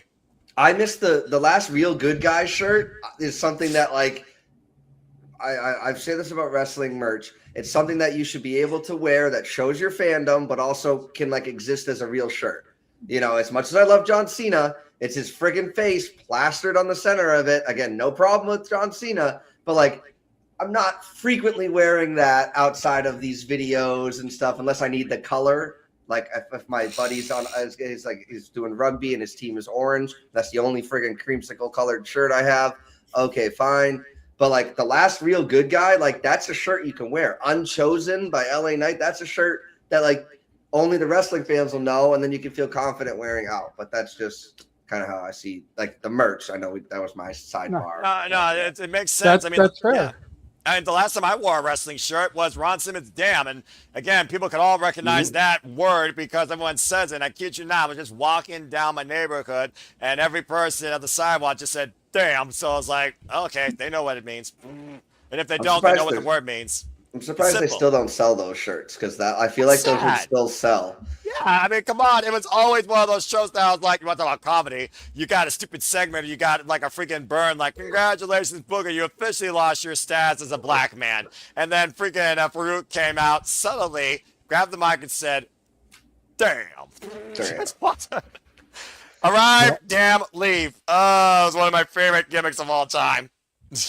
Yeah, he just gets caught backstage. Like something cringe happens like that. We need Farouk back just doing that to stuff that people think is cringe because then it's just like agree. It like pokes fun at it. It's like tongue in cheek, but and my favorite YouTube videos just watching damn compilations. I'd be like, say it, and then he finally says it. I'm just like, there it is. So good. I just wanted to thank you guys from the bottom of my heart for inviting me on to do this. I know that not everybody gets the invite, and I am super gracious for having that. I am very tired, and I think I'm going to wind this down, but I just wanted to appreciate you guys, JJ, Noah, Ash. It was nice to meet you. Nick, it was fun talking with him as well and listening to his stuff that I don't watch, but still hearing his opinion. He's very articulate with that. You guys all are, and it just means the world to me. So thank you so much for allowing me to be here. Absolutely, Gino. Thank you for joining us. Again, make sure you guys follow and subscribe to Gino. Papa Gino 0017 on YouTube. When are the shows again? Major Push, I know, is usually on Wednesdays. What time? Wednesday at 7. So with this title card you have up, everybody that wants to know, you can see it right there. So we got Wednesday 7 p.m.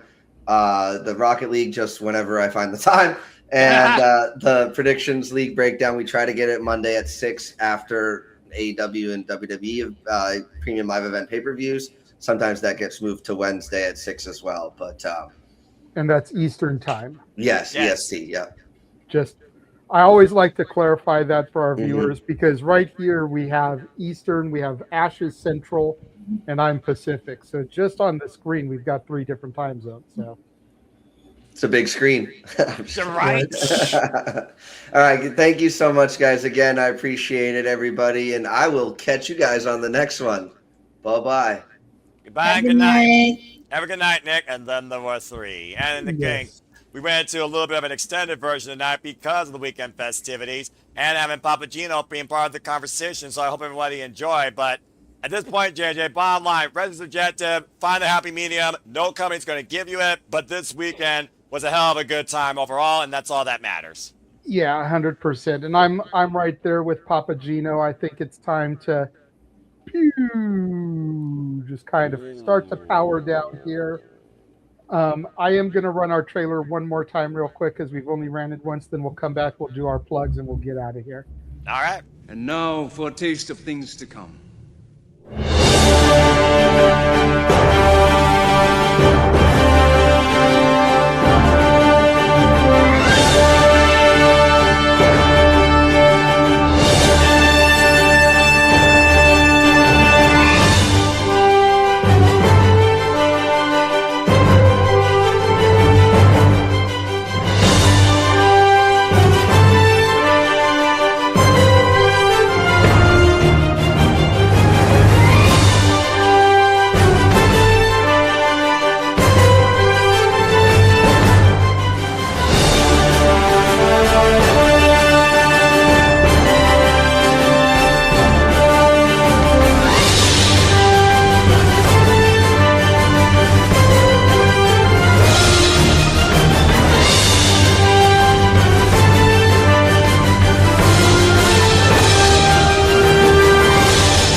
Oh, good Lord Almighty. And as always here at the Simply Reliable Studios, that trailer shows you here we truly encompass, embrace, celebrate, pontificate, analyze, criticize, and react to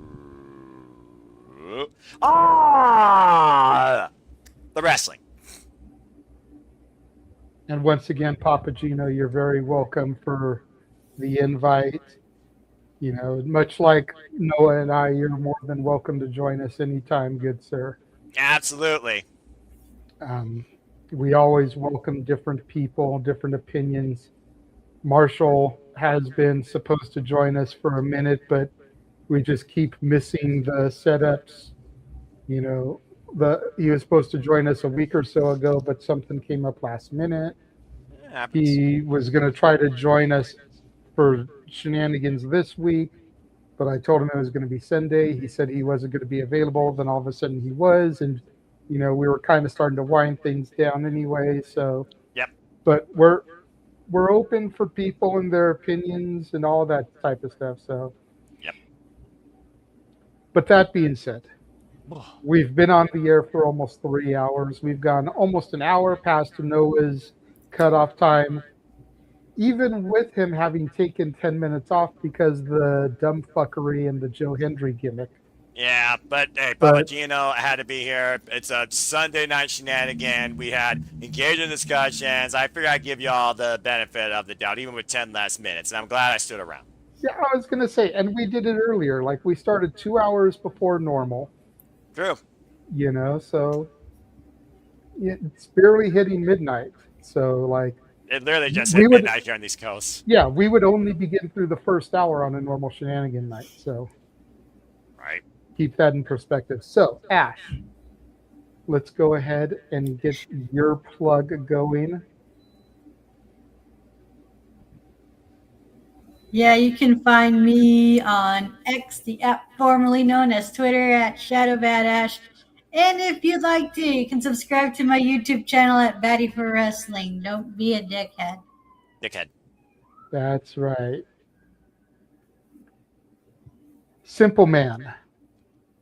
Oh, good Lord Almighty, y'all are crazy, but God bless this business. Find me if you choose on the X or on YouTube at nfoster1916, for I am nothing more but a simple man and a lifelong fan of professional wrestling, damn it! As Papa Gino discussed earlier, again, we have Particularly Breakdown. That'll be 6 p.m. Eastern Standard Time live, exclusively across the Papa Gino Network, Papa Gino 117, and the Superman's brand and Fox 916. We give you the live leaderboard updates for the team and the galaxy of No DQ for the WWE PL League and our closing remarks for SummerSlam and the statistical analysis we have to back up our predictions. That was interesting. And also, as you saw in that trailer, Wednesday night, 8 p.m. Standard Time, I will be on the call for Grand Slam Mickey Cole in AEW. Coming up here very soon, Ash and I will have another simple session, and it will be Batty Game Time with me and the participant scene and her hosting. Stay tuned to see if I fall underneath the embarrassment at the expense of my dignity or I rise to the occasion as she has the deck ready. Again, we'll talk about behind closed quarters when we're actually doing it. And as you know, Sleepy Ditting is, of course, the flagship of my brand. If I'm being perfectly honest, it's my favorite thing to do. So stay tuned with Sleepy Ditting for, of course, TNA Lethal Lockdown, AEW, All In, and, of course, WWE, I believe next time will be Money in the Bank, and NXT will be Heatwave. There might be a special one for Ring of Honor before this on. I haven't decided yet, especially that Hazuki's challenging Athena for the title. Let's freaking go. And me and Ash will be bringing you some point or another Batty Backup Breakdown update ahead of the finals and the semifinals for G1 Climax 36. Please stay tuned. But as always, I'd like to remind and encourage all of you, there are no winners, there are no losers, there are no betters. Just fans with opinions with this passion we all share. Love you, Rebel Heart. So at the end of the day, support one another, respect each other, protect your mentality too, treasure your families and just your life, and enjoy professional wrestling. It is truly as simple as that. Now, Ash, how far behind are you with the G1 Climax? Let's just say there's 11 nights I got to catch up on. There's a reason why I am the guy that keeps up with everything, and I will be able to carry the conversation either way. Stay tuned, folks. I assure you, you will get more of the Superman and the Bat. I guess she has a freaking Jingor name for us now. Yeah. Soon again for G1 Climax update. That I can promise. Also, sorry for the super loud noise in the background. I have a cat now. Oh, okay. Aww, kitty. A little fella. Look at that. Kitty. And apparently loves to climb. She does. Well, hopefully it doesn't knock anything off your shelf. Again, cats could be as much as a freaking chaos agent as they are a friend. What's Kitty's name? Saber? It's Pumpkin. Oh. Considering it's orange, that's We got her from. So, we had like neighbors, and they moved out, and they weren't able to keep the cat, so that's why we had got her. Oh, nice. Well, look at you giving it a home. Well, I wish Pumpkin and you all the best. May it be a wonderful relationship. She's my mom's cat. Oh, well, that's nice. Good to know the mom has a friend, much like my mom. Right? Much like my mom and the dog Margot that you all saw one time here. Those two are inseparable. But hey, everyone's got a companion at the end of the day that helps bring a spotlight of happiness to their lives. Good for them. Yes. As for me, you can find me and all my Chase U brethren and sisters Bloody hell. on Instagram at the Renegade JJ Williams, YouTube Casa D18 Studios, X Casa D18 Studio, no S at the end. Of course, make sure that you're following the Simply Reliable Studios on the X at SR Studios 2024. Shout out to the over 300 of y'all that are still watching us. Pretty much somebody on every single channel right now. It's a huge feat for us. We appreciate all of your viewership. I think that is it. You know, make sure you guys tune in tomorrow, 8 Eastern, 5 Pacific, as we talk to Joseph Sawyer, the former Joe Gacy. He made his debut in Focus Pro and GCW this weekend. Oofa. Got a lot to unpack with him, including what went right and what went wrong with the schism. That's something I'm really looking forward to getting into because that was my NXT. Damn it. Not his NXT. But Kendo Gray and Lola Vice in the underground is, and I hope Kendo knocks her the F out and sends Lola Vice packing and shaking her ass in AAA. Adios. The last thing we'll go ahead and promote, even though it's about a week out, this coming Saturday, we will be sponsoring Kaya McKenna's first title defense as the Pro Wrestling Symphony Women's Champion against Sigrid, the running buddy of Freya the Slayer, who of course had to vacate the title during the injury, which is how Kaya ended up becoming champion. Kaya defeated Sigrid and Anya Rune, the former Erica Dimia, to become the champion. So she will be making her first defense against Sigrid this Saturday, and we are the sponsors of the match. Kick her ass, Kaya. Have a great match. Good luck to both. And until then, we have been the folks of the Simply Reliable Studios. For Ash, for Nick, for Papa Gino, for Walter, for Noah, I am the Renegade of Wrestling, JJ Williams. Thank Yes, y'all. Chelsea Green. Yes, fucking hell, Chelsea. It's so damn happy. Yes. Thank y'all so much for joining us, and we'll see you guys next time.